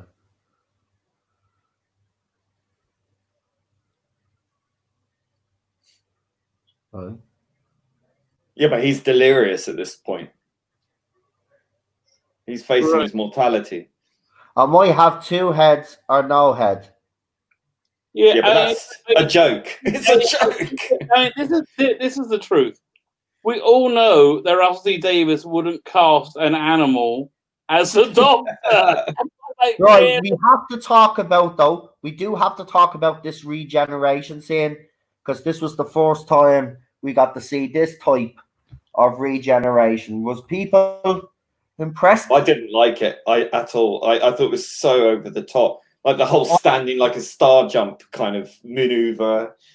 I just thought it was too much. I thought it was okay. But I like the old classic series when each regeneration was completely different from each other. I like that. Right. That's uniform. I was gutted here. I didn't want him to go. I was like, yeah. I was reluctant for him to arrive, Like, I didn't really. By the end, you were like, "Why are you going?" I was And devastated. then it was like, well, where do you go? Yeah, exactly. I was absolutely devastated. Even when David Tennant came on the screen, I was like, no, I It can't took do me it. a year to get used to David Tennant. Oh, you do get you. I by the Christmas invasion, season 2. Doctor, but I didn't like his forced lines here. I didn't like this. I absolutely hated it. I have to be honest. His stupid hair look. No. No, still not. No. I like the grin. I have to say, I like the grin. No, it was too cheesy for me. No, I like the grin. It reminded me of Tom Baker. You know, it's got that wide, cheesy grin, you know. But I will say, when the Christmas invasion come on, right, and I know he's not really, he doesn't really feature much, but when he does, he makes a real impression. That's it. By the end of the episode, trust me, I was okay. Exactly. And I love having Christmas dinner with. Didn't take 2 seasons. No, it didn't. But I will say one thing though. I didn't think anybody could replace Christopher Eccleston. I was that convinced that this guy could be 5-6 years without any problems. But although, you know, bringing in David Tennant, they went much more traditional in that Christopher Eccleston was so not posh, right? So not posh. It was very, very working class. They went straight back to, like, David Tennant was kind of posh. No, yeah. He was like a Essex used car salesman. He put on this sort of, all right, I'm all right. I got the feeling he was a posh person pretending to be an Essex used car salesman. A Mockney, yeah. Well, he was. It goes away and he's like, you know, and like at the end of, was it Family of Blood? And you see the real him. The whole, like, you know, jovial, as I said, Essex car salesman, which is a good description. Sorry, old girl, didn't want Chris to go. We all I was quite happy, actually. I didn't. I was devastated. I didn't think it would work. I was not a fan of Eccleston. I was gonna boycott Series 2. I was done, and then I seen the trailer for Christmas Invasion, and I was like, okay, yes, Chris. this looks a bit of alright. And then I have to be honest, when David Tennant jumps out of that bed the very first time, when he's on that scene on the Bentley with them all, and he's looking up and he's using his screwdriver, and then he starts having his little spasm and stuff, and he's talking, I was like, yeah, he's the Doctor. Right there and then, that's where he won me over. But the thing that annoys me, though, is at the end of that episode, he throws to Satsuma, and he says, that's the kind of man I am, whatever the line is, no second chance. But then he became a bit of a jokey Doctor, and I would have preferred to see David Tennant's Doctor a little bit darker. Now, I know we did end up getting some episodes where he was dark in the episodes, but he clowned around too much for me. That's why I prefer Matt Smith over Tennant, to be honest. I like Tennant, but he's not better than Matt Smith in my opinion. I think Matt Smith is the closest that we've probably, him and Peter Capaldi actually, and New Who probably are the two that I would say were closest to the classic era Doctors. Yeah, I agree with that actually, because I find myself generally tending towards being more of a Smith and Capaldi. Yeah.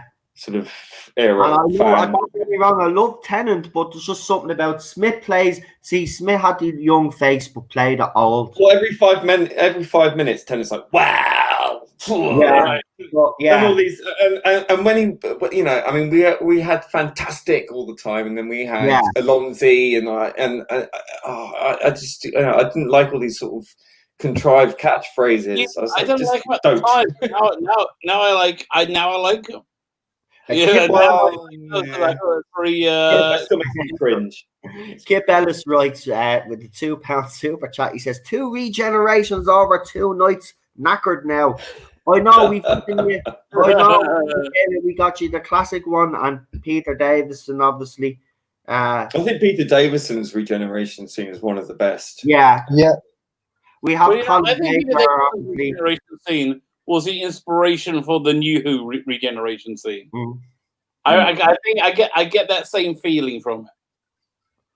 Yeah, I mean, the things with the regeneration scenes now is that they've become so over. I mean, like if you look at Matt Smith's regeneration, it was just. I mean, it was like a nuclear explosion, and then when we had it was, and the arrow over the top. I agree with you 100%. But in fairness, though, Amy Pond walking down those steps, right, puts her hand on Matt Smith's doctor's cheek and says, "Raggedy Man," and he regenerates. Come on. Yeah, I like that. I like that quick thing. I know. Let's be honest. But then we had the other one where Capaldi just went on episode after episode. I thought, crikey. I understand the reasons why, because that Christmas episode wasn't originally intended, but it was just like, God, just get on with it, because it was like regeneration. It's coming out? No, it's not coming out. It's just put his hands in the sun. Regeneration scene I actually hate in New Who's era is actually David Tennant's, when he gives that whole speech in front of Will. I don't like all these speeches. I'm like, Jesus. Capaldi's speech went on too long as well. Stop, man. Just get in the fucking thing, save Wilfie a little crap, and stop being yoked, and then going around then, I'm going to give yourself a reward now. Feck off, regenerate, man. Your job is to save the bleeding universe. That's what you took up. Don't be bitching but you don't want to change. You little bitch. You whiny little bitch. Oh, brilliant. Seriously, man, that his regeneration thing still. I would like in future for all these pre-regeneration speeches just to knock it on the head. Just fucking regenerate. Move on. With Starry-Eyed Girl, where she says, "I did like when Tennant said fantastic throughout at the end of the Christmas Invasion." I do. That was a nice little touch. Yeah. It was, and fair play to him for doing that, even if he did take the job behind Christopher Eccleston's back. But yeah. Well, why would he turn the job down? No, I'm not saying, I'm not saying he should have turned the job down, I mean, I just don't like BBC's tactics, but he was, let's be honest, he knew that there was someone in the job, but he took it anyway. Well, let's face it, it's not the first time the BBC's gone and done something. I know that. Colin Baker and all the rest. But I just want to throw that out there anyway, just so people know, just in case you haven't forgotten, because it's important that you know these things. Just like Peter Capaldi was shoved out as well to be replaced. There's no two ways about it. No, that man was no way wanting to leave that show. Of course he didn't, and I don't buy this crap about all this film and he was tired and all this. He's an actor, he loves what he's doing, and even if that was the case, right, I would have made allowances. I would have made the series shorter. Why not anyway? Because you're getting an actor that genuinely loves the show, and then you would see then if they were refined down to less episodes, we probably would have got better stories overall. Listen. Well, this is what this is what separates Capaldi from Whittaker, for example. He embodied that role. He understood the role. He's been a fan of the show forever. He embodied the Doctor. She does not. She's a jobbing actor. She watched maybe a Tennant episode or two and then thought, right, that's how to do it, and then proceeded to sort of feebly fill the role and just read that off the script. I think that's what she was trying to do. Tell everybody she knew everything. Yeah, of course. Don't give me any pointers. So we don't go on for ages, right? What we're going to do is Sunday, so Rabbi will have his competition. But while Rabbi is doing that and getting that organised, what I'm going to ask you in the live chat to do, and you guys in the panel as well. I think I already know what you are going to give you as our ratings this week, but I have to ask you anyway because that's what we do on this channel. But all you guys in the live chat as well, I want you our rating, obviously, for this week's series finale. Obviously, 10 is the highest you can give it. 1 is the minus. We have to be fair because we did it with the Whittaker era as well. -1 is there if you just want to use it. Also, we will rate. I want to actually rate the 3 main actors this week as well, which was John Barrowman, Billy Piper, and Christopher Eccleston as well for this one because it is a serious finale. So we will start with Lee. Lee, what would you give it out of 10? And obviously the rest of the actors as I spoke about. And Daniel has a big smile on his face. And so does Rabbi, and I can imagine. I always do. Right, but here's the thing: this is what happens when you watch something that you truly enjoy, and this is an enjoyable experience. So we'll start with Lee, as I said. Lee, go ahead. There's a couple of 9 out of 10s in the chat. I'll talk to you in a minute about that. Go ahead, Lee. Okay, well, I'm gonna then therefore probably be one of those people because I'm gonna give it a 9. Okay. The reason being is because I still know that there's better episodes, but so I reserve the 10s for the real standards. Although having said that, I think 9 is not a bad score because there are some things I can detract from it. So I think 9 is being fairly generous actually, but it is how to do a series finale. That's how you deliver, and I think current people, should take that into consideration. There were a few downsides. I thought I've always sort of had a love-hate relationship with Murray Gold's scoring. I think it over-delivered on some respects, and when it impacted well, but when it went too far, it became too syrupy and too treacly, and it kind of took me out the moment. I think Billy Piper's performance in this is probably one of her best. I think her emotional performance, she does it really, really well. Yeah.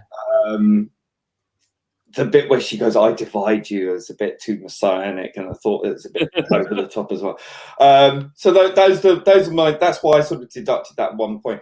But her performance, I think, was 9. I think Eccleston 9.5. It's just that grin at the end where he does that sort of, like that Laurel and Hardy thing. He looks a bit like, is it the skinny one when he does that sort of tight-lipped grin? It's just like reminds me of Laurel and Hardy. So 9.5. I think he did a fantastic job, and Barrowman, well, I mean, what can you say? He's always giving it 110%. So yeah, 10 out of 10 for me. Right, well, I'm throwing up some of our scores there, as you can see, so everybody can see them there. A lot of yous 9.5, 9s, 10s all around, so it seems to be a pretty solid all around for everybody. Well, when you get to 9 and 9.5 and 10, I mean, it's not much between it, really. No, there isn't. You're right, and you know what? Actually, thinking about it, you're probably right in the scoring because I do agree with you. I do think there are better episodes to come, but for a serious finale, it was pretty high. I have to for the say. first series finale of the new series was, that's how you do it, Chibnall. Right, Daniel, go ahead, pal. Well, I thought it was a 10 out of 10 for the episode. As well, I thought it was a brilliant finale, and it's the best the Daleks have been portrayed since the series came back in 2005 for me, and also as well a 10 for Eccleston, a 10 for Piper, and definitely 10 out of 10 for John Barrowman as well. But even the guest cast, and I think within that episode, I just really enjoyed it. Overall, I was back to being a 10-year-old boy Are you again saying I give 10 out of 10 for Linda with the Y as well. Yeah. Well, in fairness, in the little bit of screen time that she had during the She did two good.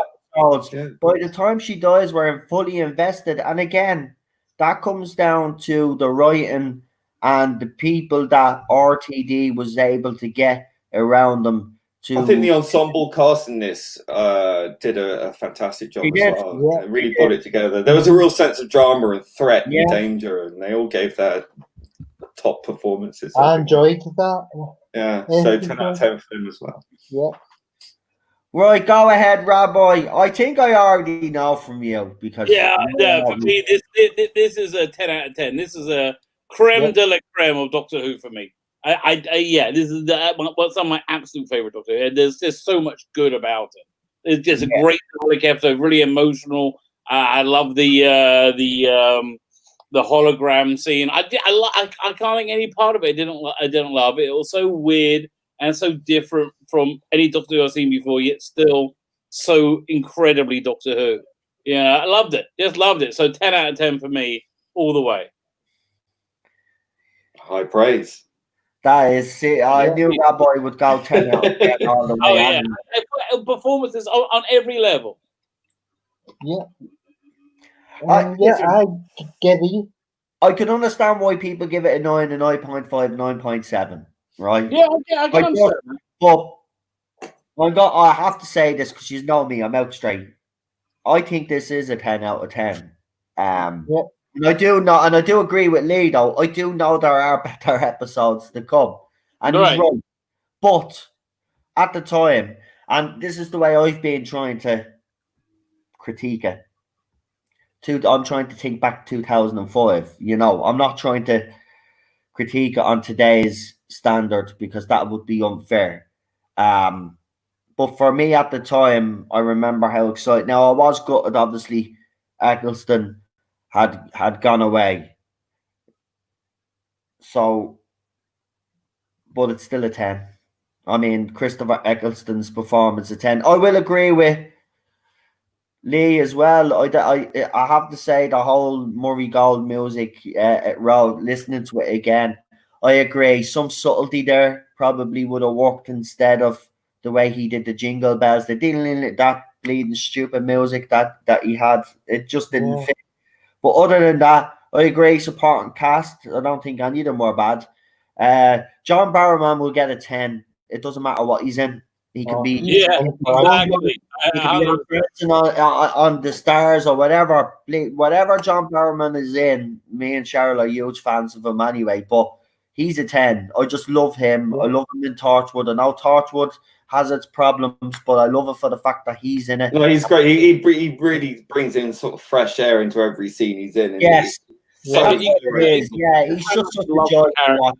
And the fact that we know how much he loves the show as well just adds he just loves his character so much. Yeah, he does. And that's why this is why I never criticize him for coming back. Because I know he's not coming back obviously he's getting paid to do what he's doing, but he's coming back because he loves the character of Captain Jack, and he's been trying for years, let's be honest, to get Torchwood back on the screen. So I would never criticize him for coming back. I would question the rest of them though, especially the ones that have went on to do better and greater things. Why they'd even consider coming back is baffling. Now, again, they probably do have love for the show like John Barrowman, but I would say stay away. John Barrowman was enough. And they didn't even treat him with respect in the cameo. Now, we do know he's going to feature heavily next year. He's going to feature in the festive special, and he will feature in Series 13 heavily. It's going to be a shame because I don't think Chris Chibnall can write his character. I'm sorry. I just don't. Well, I might be watching. He had RTD over his shoulder. That's the difference. He doesn't have. Right. I don't think Chris can write anything. No, I'm gonna have to go in a minute. Can I do the competition? Do the competition. Go ahead. Okay. So this week, she is in the chat. Who the winner of this competition And we've got something a little bit different for next week. The winner of the fabulous Spider-Man, the drum roll.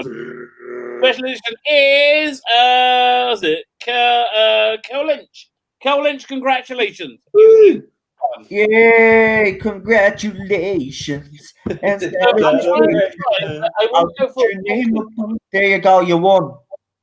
There you go. Yeah, right. I want to go for a book this week. I'm not decide. It's either going to be this book, Judge. Oh no, I was going to do this one because I got. Hold on, stop Judge Dredd. Judge Dredd. I was going to do this one. Judge Dredd. What have you got? One of the. Right. This is one of the primo uno Judge Dredd stories. Fantastic presentation. This is part of a artwork. They sent me 2 copies. You mother. So this is kind of a rarity. Yeah, it is a rarity. Jesus, I love Judge. And this is such a good one as well. You know what? Because listen, everybody slates the Sylvester Stallone movie. Yeah, everybody slates the Sylvester Stallone movie, Judge Dredd. I like that one. But I still haven't seen Dredd yet. Movie. I love it for some weird reason. I just love it. Gotta see Dredd, mate. Awesome. But I have to say, I do like the new updated version that they did. I want to see a part 2. So what's happening, guys? No, much better. Go check out Judge Minty, a live action Judge Dredd fan film, which is awesome. It's a British creation as well. Okay. Hashtag what was it? Creep. Hashtag creep. That's what he called. Hashtag creep. Judge Dredd is good. So enter that one, guys. Yeah. Actually, I think that's a bad one. Hashtag Mega City 1. Well, yeah. Alfred suggests I am the law. I am the law. Oh, yeah. Hashtag I am the law. Oh, even better. Hashtag I am the law. Fine. Hey, probably. Hashtag I am the law. Also, starting from tomorrow,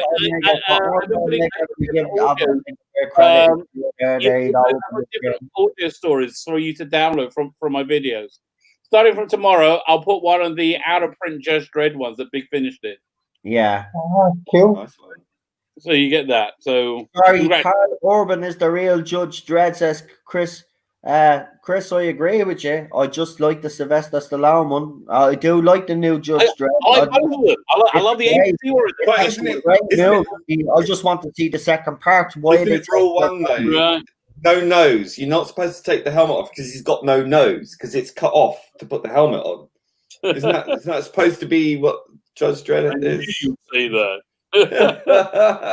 Okay, fine, guys. I have to go, so I'm going to say good night to everybody. Toodle pip, everybody. I'm going to finish. But as I said, we do have loads of interviews coming up. We will give you more details on the interview that's happening on Sunday. But next Sunday, there is no new Who watch along. There's an interview happening instead, a live stream happening instead. But the week after New Who comes back, we start off obviously with David Tennant's very first outing as the Doctor in the Christmas Invasion. There's going to be a whole Rabbi is going to get together a nice little trailer. It gives him actually a week now to get to because you know the trailers that he produces are brilliant, right? And he would love a bit more time to do them. And this time he actually gets, so he was delighted. And we'll have Baltrek and Rabbi on for that interview. Also, as I said, on Thursday, just have to figure out the time. It will be UK time. I will have someone on that you all really like. You know, you don't ask. You know, you won't know until you ask, as they say. So I've been asking around. And I've also bagged a few more people as well. But if there's anybody in the live chat as well that would like to come on the channel sometime, you're more than welcome. You all know who I'm aiming that at, to be honest with you.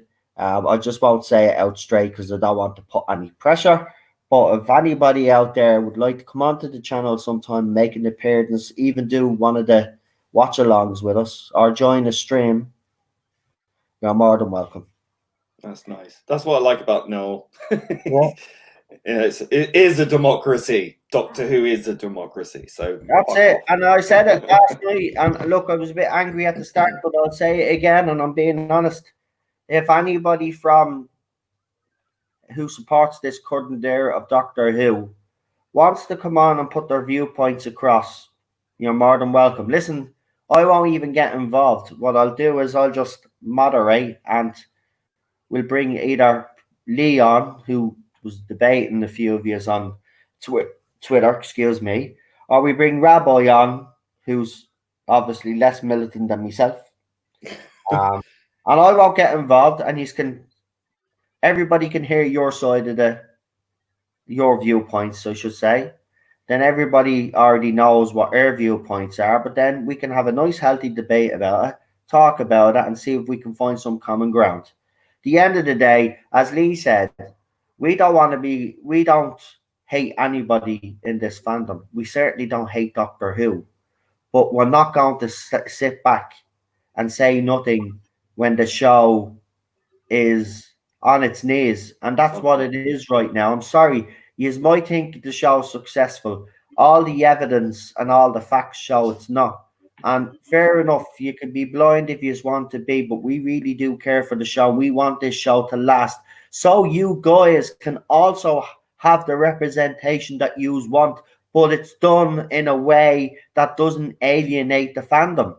I've already given examples. People have given examples out there. The Orville is probably one of the best examples. That's a show, right? Within the context of the show, if you want to deal with issues, watch it. They talk about, in the Orville, they do episodes about gender reassignment, right? They actually take on that subject. But you will see by Seth MacFarlane and his writers that his goal is not to convince you one way or the other. He gives a balanced approach to the whole subject. So you see the people that are against it, and you see the people that are for it, right? But he gives a balanced view of it. And this is what we've been saying for the last 2 years since Jodie Whittaker. Well, it's 3 years since she was announced, but 2 years since she stepped into the role and was forced on screen. We've been saying this for 2 years now. We do not hate representation within Doctor Who. We're not racist, we're not sexist, we're not homophobic, or whatever you call us. We are just concerned fans. We just want the show written so it appeals to everybody and doesn't alienate, as I say, a certain section of fans. Doctor Who under RTD had this great thing of introducing new fans to the show, and we're forever grateful, because without those new fans, this show wouldn't have went on to be the success that it was in this new Who era. It wouldn't have reached the heights, and we all acknowledge that.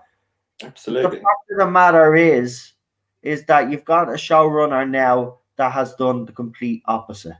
And this is why Doctor Who magazine is failing. This is why the ratings are at an all-time low since the late 80s. Right? And someone said, but you haven't shown me any proof. Well, if you do the research, which you don't anyway, but if you did the research yourself, you would see. But it is a fact that I was told to put my graphs away when I showed them where the timeless children ended up in the rating. I know. It's just like, and then I got muted. They just don't want to face up to the fact.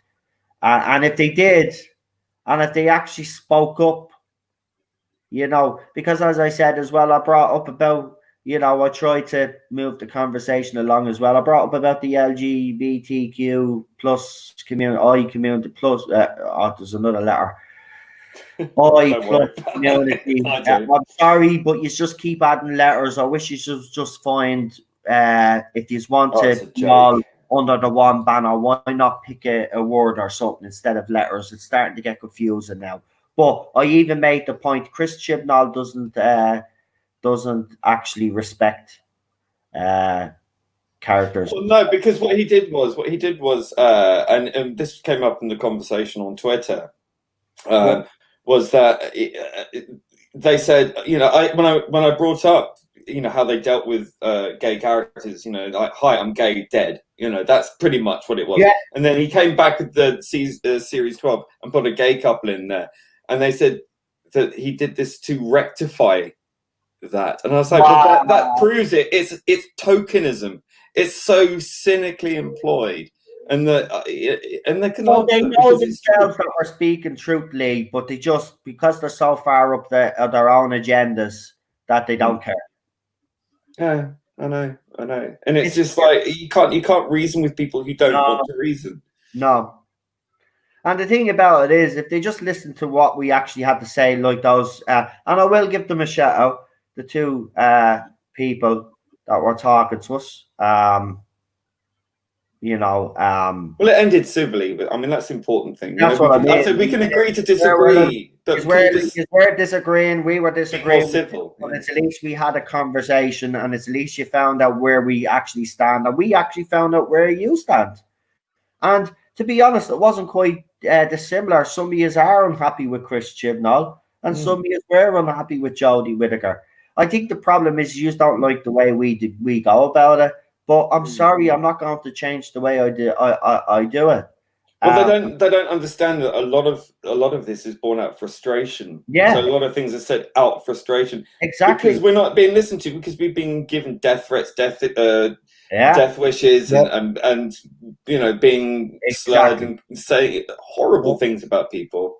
I mean, okay, we don't like an tell these people, you know, what, you never ever once criticized a public figure ever in a bad way. I bet they criticize a lot of politicians in a negative way. It's hypocritical. So what's the difference? Nobody says that to them, and that's the point. They have a problem when we criticize, but they can praise and criticize all they want.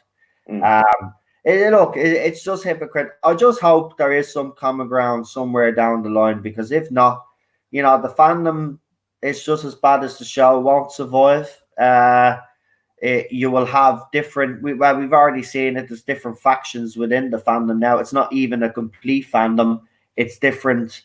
Different people have broke off, and they're kind of their own little mini fandoms. That's what's happened. There is no fandom. The fandom is dead.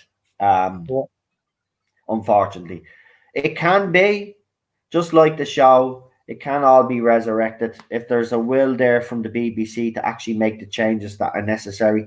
We'll see after Series 13, but I don't see the logic personally why they would keep them when the ratings are under 2.3 for the timeless children.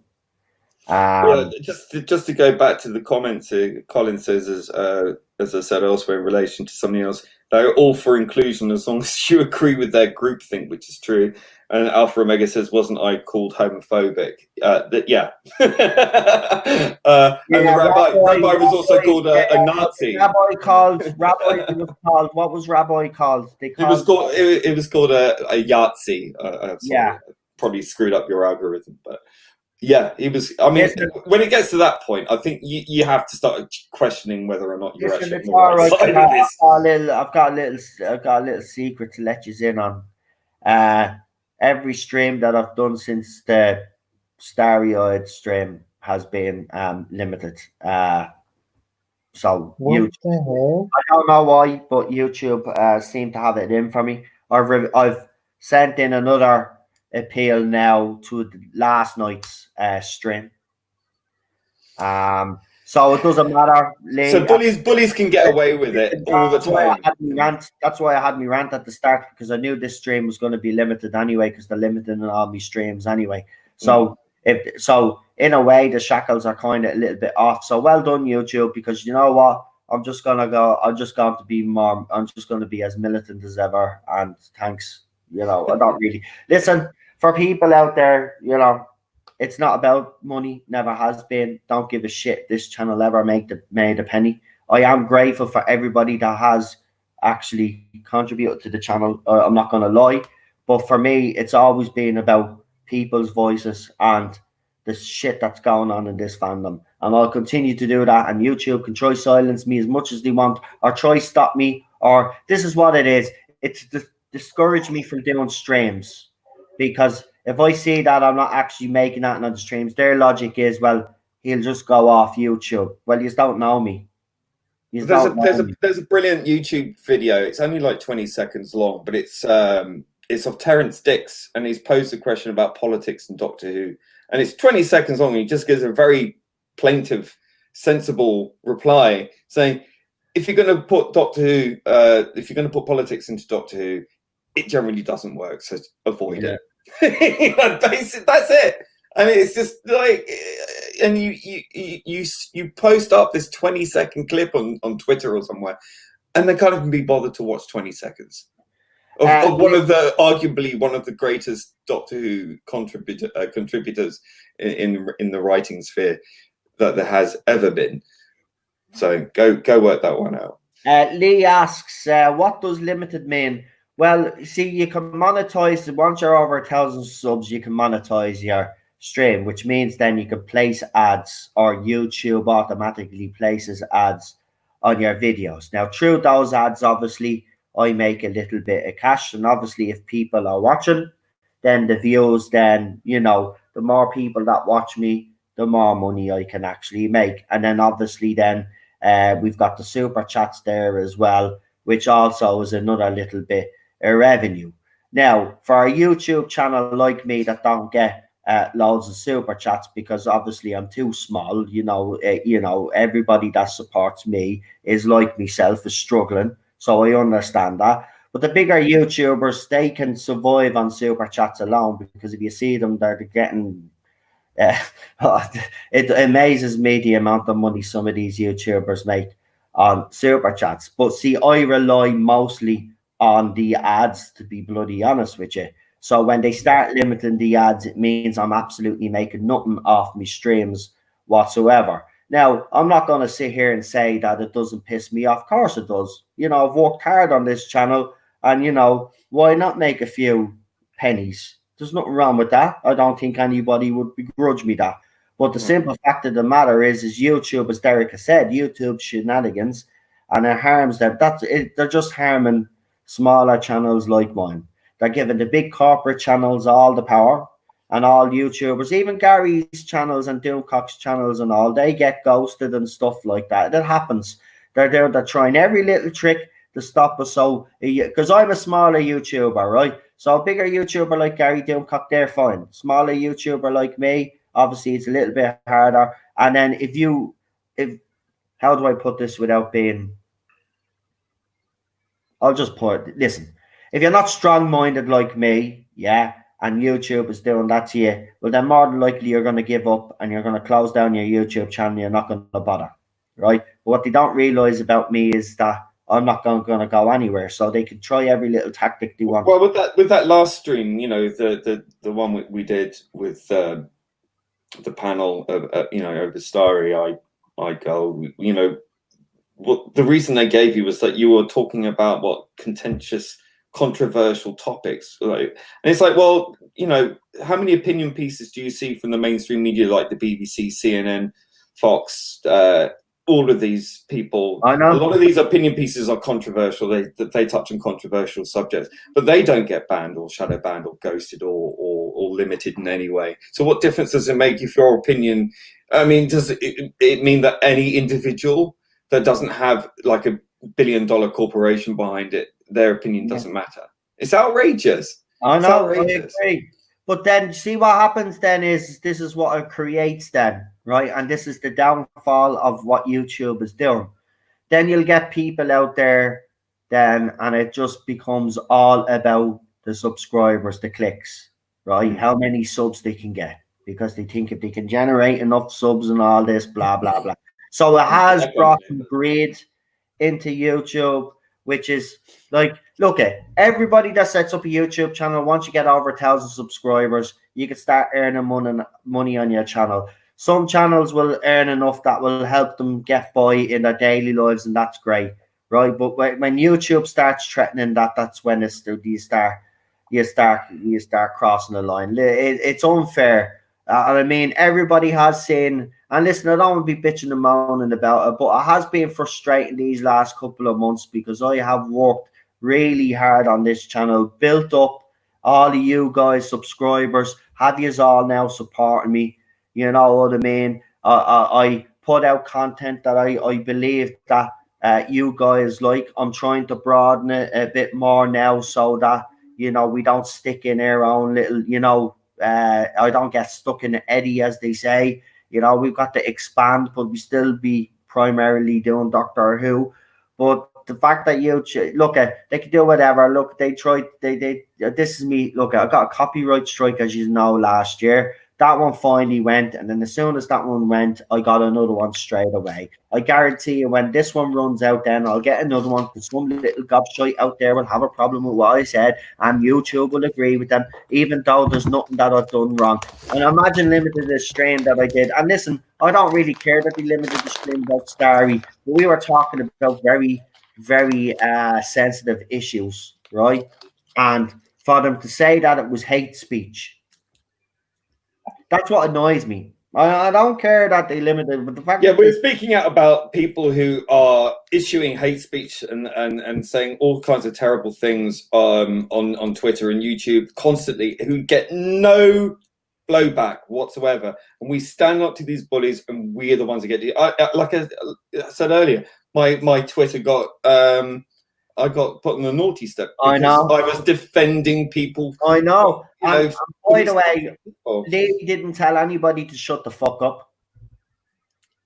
Yeah, I did. By the way, my Twitter account is still up. Right, Lee. All Lee did was actually, as I said, talk logic. He gave facts.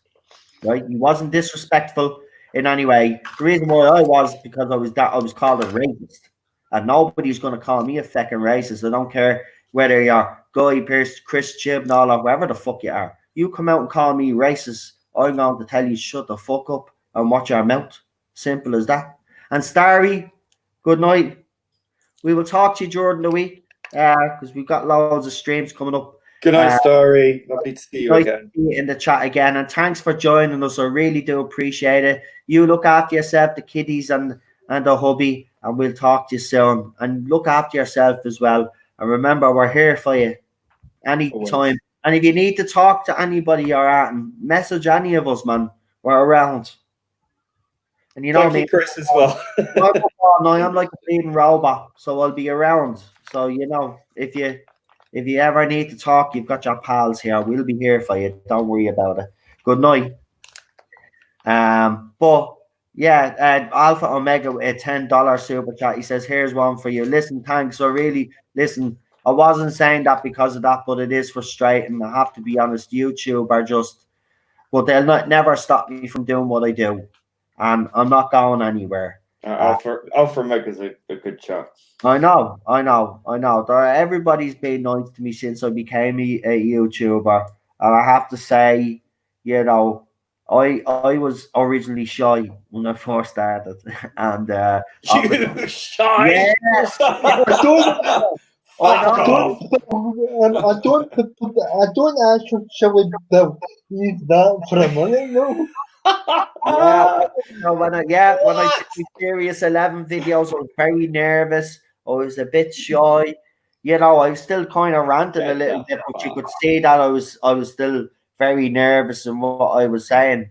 But now I'm at the point now where, and this is why I keep saying to these other people that keep attacking me, you just don't really understand that I really don't give a flying F. You think I do. I actually don't. Well, this is what I think it is. It's what it boils down to is that you have a thick skin. You've had to have a thick skin. These people have very thin skins. I know. So they're always on this kind of and you're like and they're like and that's it. That's what it boils down to. It's that they haven't got the spine to stand by what they're saying, because they have to borrow everything that they believe from someone else, because they haven't got the backbone to stand by their own principles. They have to borrow and attack and then run away, and then attack and run away. That's it. And you know what? And you stand your ground, and that's it. No, run away. It's the best thing for you. Just run away, because I'll tell you why. Once you start, That's it. There's you're gonna be just run away. Or just as Lee said, just don't say nothing. Listen, if you have a problem with me, as I said, if you have a problem with me, come and talk to me like a man and tell me why you have a problem with me. I have no problem if you come to me face. Listen, I will tell you one thing now. There's some guy, even Jordan, my cousin's funeral, texted me and called me a cunt, right? I was texting that person last night. Now, by the end of it, that person was saying, or maybe you're not bad after all. I says, I'm not. I says, I'm not. Just allow people their opinions. You don't have to agree with them. You can tell them that you don't agree with them. You can explain why, but you don't go after them. You don't just, you know, start accusing them of this, exactly. this, and the other. By the way, people say, but you went after people. Yes, after the public figures as well. Public figures. And by the way, if a fan comes after me or tags me in something, right? The thing about it is, I know that I'm being baited, but I don't care. I will go in and then I'll defend me corner. I don't care if you are getting a laugh out of it. I will tear you to shreds. It's as simple as that. In the comments, I have to actually make that clear because our rabbi is right, because you will probably run to a safe space. When I actually talk about destroying you and tearing you to shreds, I mean by me videos and me words on Twitter. Because I'm actually very good when it just comes to doing music videos. I pick the right sort of music and I put up the right sort of tweets. Like the last little idiot that basically tried to say that he beat a YouTuber out there. But then, you know, I went to that YouTube and I said, listen, this fella is bragging. And I you know, let's show the world what a little twat looks like. No, we have to clarify. You agree with Ballstreck and now you're coming out and calling them all sorts when you agree. And we have to say to these people, you are the very first people to go on and on about toxic people and that words of violence and that you know, mental health is so important. Yet they're quite happy to perpetrate the worst words against other people imaginable and to accuse people of terrible things and all this. They do it themselves, but they seem to think that that's moral. And they, you know, I'm sorry, if you're going to claim the moral high ground, then stick to it. You want to stop me and other YouTubers going on the way we go on, then you need to stop user behavior. The reason why we've become so militant is because we've had to become that militant to fight you guys, because you won't listen. It's a lot of attrition after Series 12, and I want to make this clear to you. A lot of fans off Series 12, after Series 12, the ones that you kept telling to go away, it wasn't the show for you anymore, actually were leaving. They were leaving quietly. They had enough anyway, and they were saying, right, if you want the show, you can have the show. They were done, but you couldn't even let them leave peacefully. You kept poking people with a stick because you weren't satisfied that fans were just going. You wanted to kick us down while we were going, right? And I'm sorry, that's not going to happen. If you're not going to let us go quietly, listen, we're not going anywhere anyway. We've decided that we're going to stay and fight for this show because it's worth fighting for. 50 odd years of history is worth fighting for. Yeah? Saving this fandom is worth fighting for.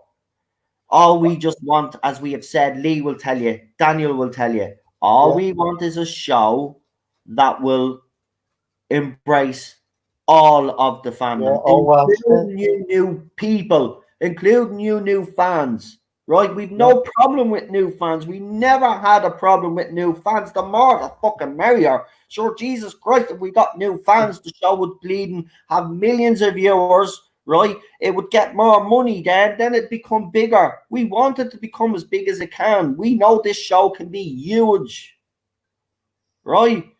But you have to criticize when it's bad, and you won't do that. You have this blind loyalty, which I don't get. Just because you criticize something doesn't mean that you are going against it.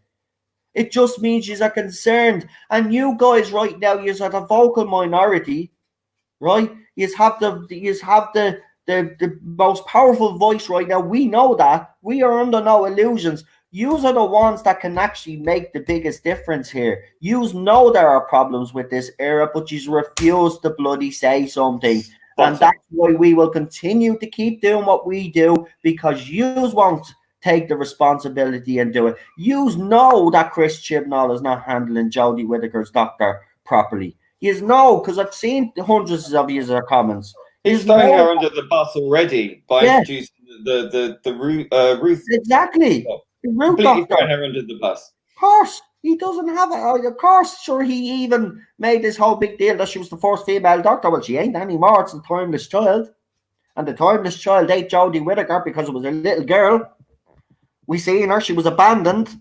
And now the Ruth doctor's going to be the new first doctor. You watch. I guarantee it. That's where he's going to go. He's going to make it. So there you go. Again, Jodie Whittaker, he made all this fuss. He's all made this fuss about Jodie Whittaker being the first female doctor. Well, she ain't. Sorry. And that's Chris Chibnall. But you don't seem to have a problem with that. I thought you were all for this female empowerment crap. Why is it okay for Jodie Whittaker all of a sudden to be belittled?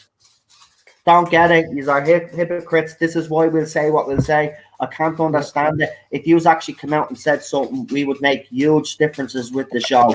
The show is on its last legs. You guys have the power. So if it collapses and dies, it's down to you, not us. We said it all along. Right, with that, I'm going to let the two guys have a few little things to say before we finish up. I'm going to finish up in 5 minutes, lads, because I have to cook me dinner. Yeah, me too. So, go ahead, lads. If you have anything up and coming, or you are doing that, or if you want to add anything, what I said there, add on to it, just let me know. I'll let the legend go first. Well, thank you very much. Well, basically as well, no, I mean, these episode streams and like other stuff I've been doing with like on it and everybody else I do stuff with in the fandom has actually helped me has actually helped me in my passion for this and to be honest with you, tonight is actually a fun tonight. It was probably the most fun I've had on YouTube for ages actually. And also as well, I'll be back in August, right around the time Out of Time crossover comes out with Tom Baker and David Tennant, because I said I'd give that a review along with a couple other audios. So like I'll be back right around that time as well, so don't worry about it. Good. Excellent. So you should. Absolutely. Yeah. Daniel, listen. Again, you're one of those, like Starry, that I just want you to know that we have your back. Again, you like Starry. You and Starry were the first two, actually, along with Rocker Runner and a couple of others that were with me from the very beginning. So, yeah, as we said, we're very protective. And I am, and I always will be. And it's called loyalty. And you know what? The thing about it is, I am loyal to anybody that deserves to be and that treats me well. I mean, Lee as well. I mean, he had me back last night. You know, that means a lot to me. Loyalty has always been the thing that I have said. And a few people have stabbed me in the back. Blue Bonnet talked about backstabbing that's going on. She's right. There is a lot of backstabbing going on. And she was right to call it out. And if you haven't actually heard Blue Bonnet stream on the table there, look, 30 minutes. It's a 32-minute stream. It's absolutely fantastic. She's right. You know, I will say I'm part of the. I will say I'm not saying I go around bullying people. I don't, but I will call out anybody that has a go at anybody, or as Problem Being has said, public figures that attack the fandom. Of course I'm going to do that. That's my job as a YouTuber. I critique the show, so that's my right. But I don't know what I was trying to say there. I was going, yeah, but Blue Bonnet stream, it is worth listening to. She's right. It needs to stop. We all do. It is getting to the stage. Stop it, Ted. She's gone to get some food. Bless her. What you call? Yes, Cheryl's gone to get her dinner instead. She says, I don't need to cook, so that's fantastic. But yeah, our stream is work. Listen, I did one, as we said, we spoke about the fandom. We will do another one soon enough on it as well, because it does need to be highlighted. The fandoms right now, it's ridiculous.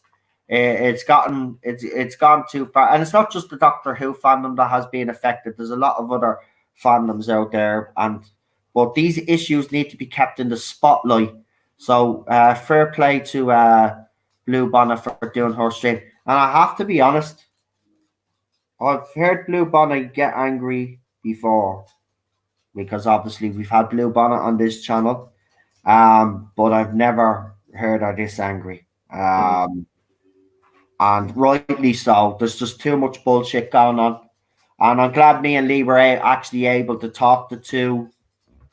It was constructive. I think, we diffused the situation. Yeah, I think I wanted Son of Pop probably didn't like that. And then Lee sent me a message, says, listen, let's try basically see if we can just talk to this. And I was right, okay. Because you know me, I'll fan the Flames. I see, this is what I keep trying to tell you people on the other side. I don't care. So please don't, because I'll go in all guns blazing. And I don't care who I take down in the process. Right? So just, the best thing is, if you see something that I put up on Twitter and you don't like it, just mute me or jog on. Simple as that.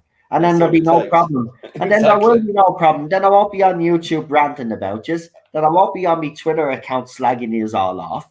But the more you keep coming at me with death threats, which Lee is right, I've received, since Jodie Whittaker's been cast, I've lost count how many death threats I've had. Lee is also the same. Daniel has also been a target, as we've seen. Staria. It's just gotten ridiculous. And I will continue to do what I do until you guys stop using behavior. See, this is how it works, And can I just say one thing as well? Like, now that I'm on Twitter's naughty step, and if they don't, because they want me to dox myself to Twitter by giving them my mobile number, and I'm just not prepared to do that.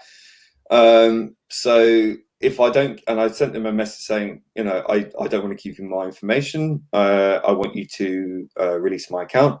If they don't do that, then I'm not going back. Simple as that. I don't see why I should be particularly singled out on that regard. So I'm not doing it. But I will say, I think I had to put in my phone number as well. I think it's just a thing, because I sent you the message. You said there was unusual activity on your account.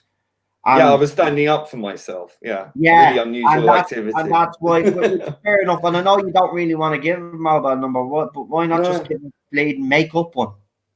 Well, no, because you have to send a text back, don't you? You have to send an activation key. But I will say this, what I was trying to do before this happened was to get people to send me links to tweets or screenshots of tweets where they've seen targeted harassment or bullying, name calling, all the rest of it. And the idea was that I was going to sort of collate everything and then sort of send that to the BBC. And say that this is what you're pandering to. This is the narcissist abuse that we endure on a regular basis, and we don't want to for this. That would be. But now I can't do that.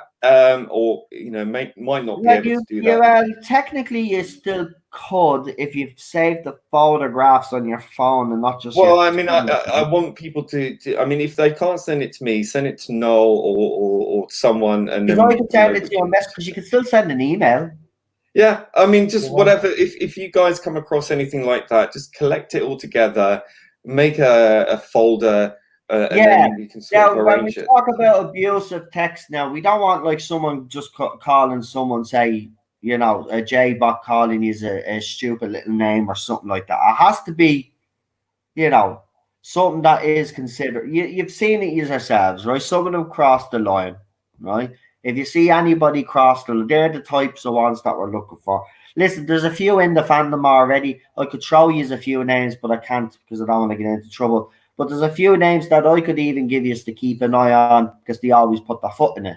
You will find there will be stuff out there. But if you are yourselves a victim of any sort of harassment or bullying, you have to show the whole thread though as well. Yeah, but what I would say is that if we can't organise it so we do it all in one big sort of info dump to the BBC, then every time you come across this, always at the BBC on Twitter, or always tag them in because they need to see it.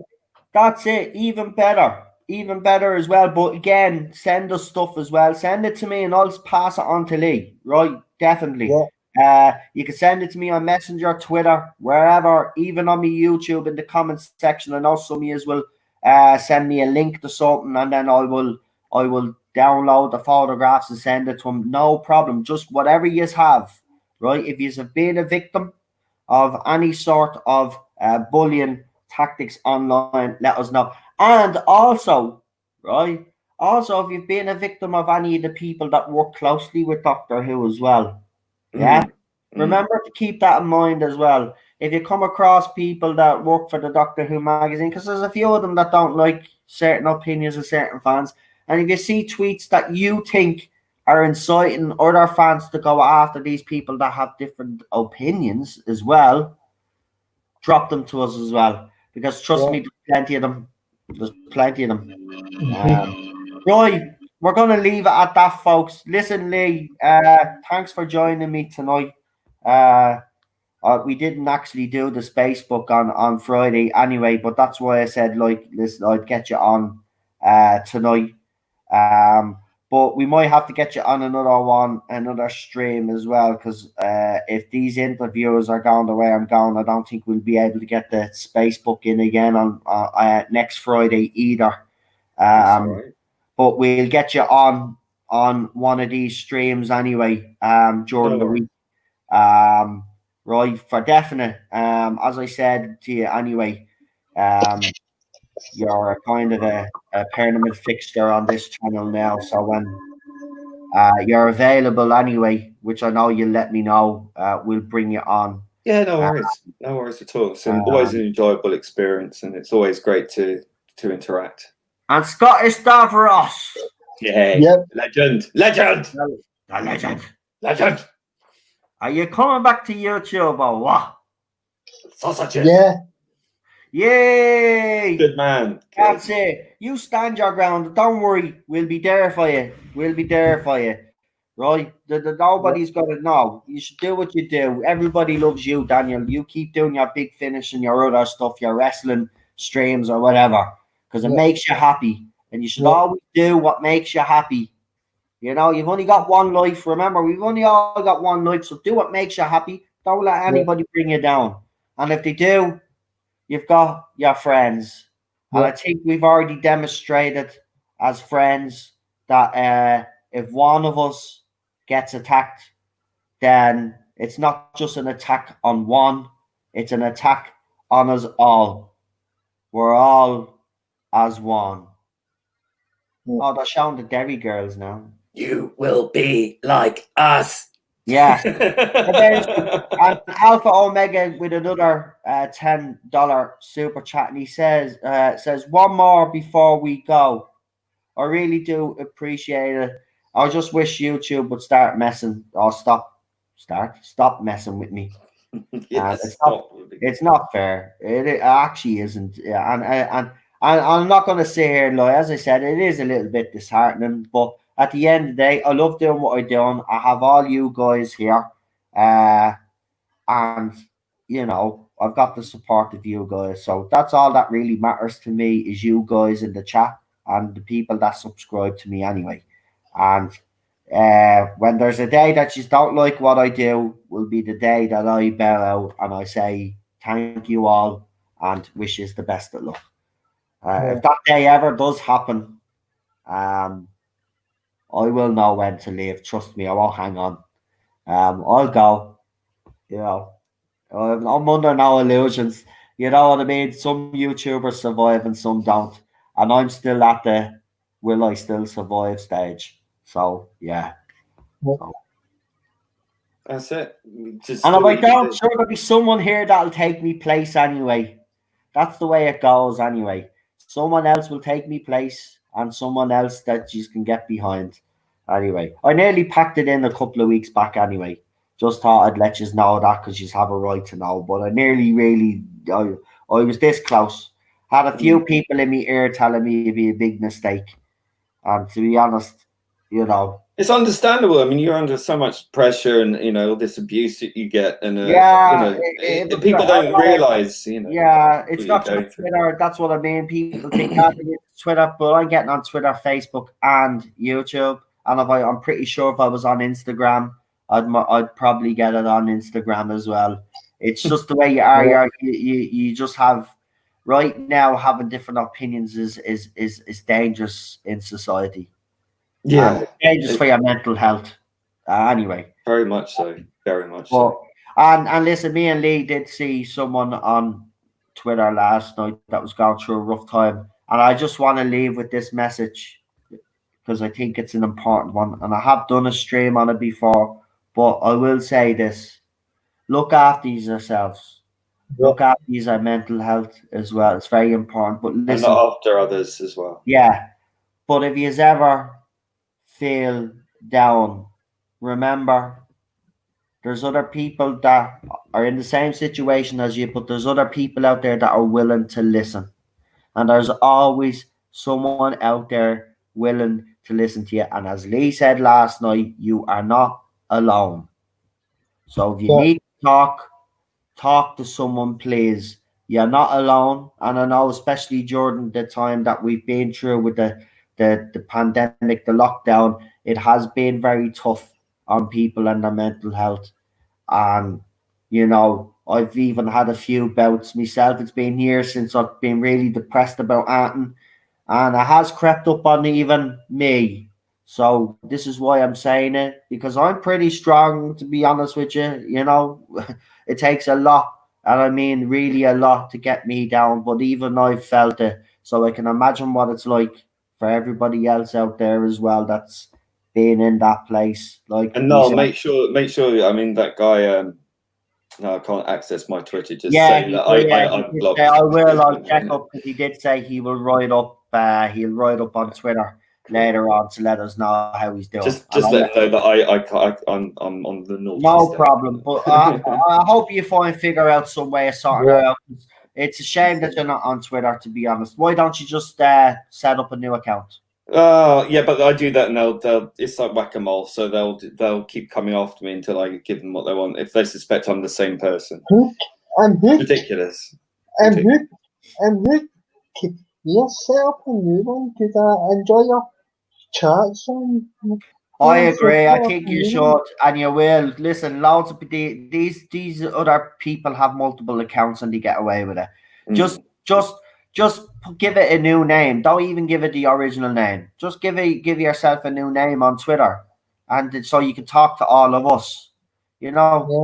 Like not everybody can get in contact with you through Messenger either. So it'd be nice for people that do talk to you. Well, I'm gonna give it a couple of days because. No problem. Listen, listen. Do it whenever you can. But it'd be nice to see you back on Twitter. But I will keep you updated on him if he does. Indeed. Yes. But listen, I will say it. Look after yourselves. I really mean it, and that's why I think it's important that it's mentioned anyway. So look after yourselves, and if you still need to talk to anybody, I'm up most of the night anyway. So if you do need to talk, I'm here. I'm sure there's others that will volunteer. Or if you don't want to talk to any of us, remember, there's a priest. If you like talking to a priest or talk to a stranger, sometimes they say talking to a stranger is much better than talking to a family member because they're things that you don't really want to confide in with family members, which I understand. And particularly men who Yeah. are particularly more reticent about opening up about how they're feeling. Just do it. That's Just it. do it. Right, folks, I'm going to go. Chris has said it there. Good night, everyone, and be well. Yeah. So, with that, I'm going to say good night, everyone, and be well. I actually like Good that. night. Maybe we will use that, Chris. You know? Yeah. That was good. Daniel, it's been a pleasure having you on, my friend. Well, Legend. thanks very much. Legend. No problem at all. On next Sunday, what have we got? Oh, yeah, I said next The Sunday. interview. Yeah, we've got the interview. So it'll be the week after. Listen, we'll try to squeeze you in during the week somehow, right? Because I've got loads. I have to. I'm still figuring out times. That's all we're stuck at is times. I've got times hammered down for certain streamers, but I don't for others. And I'm just trying to figure out where I can fit everybody in right now. It's become might have overextended myself, but nobody will clash. That's the good thing. It's just Cheryl's going to kill me because I'll probably be streaming every day next week if it pans out the way I think it's going to pan out. Very exciting. Well, it's coming up to my birthday, so I think she'll let me away with it.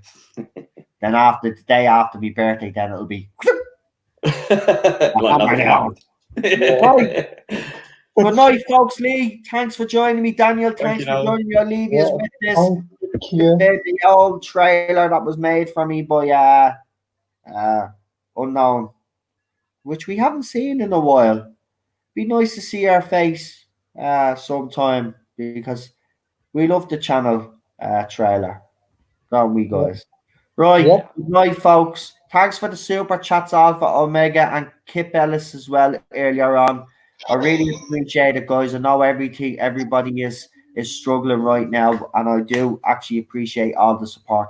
Until tomorrow, good luck, good night, stay safe. Yeah, stay safe.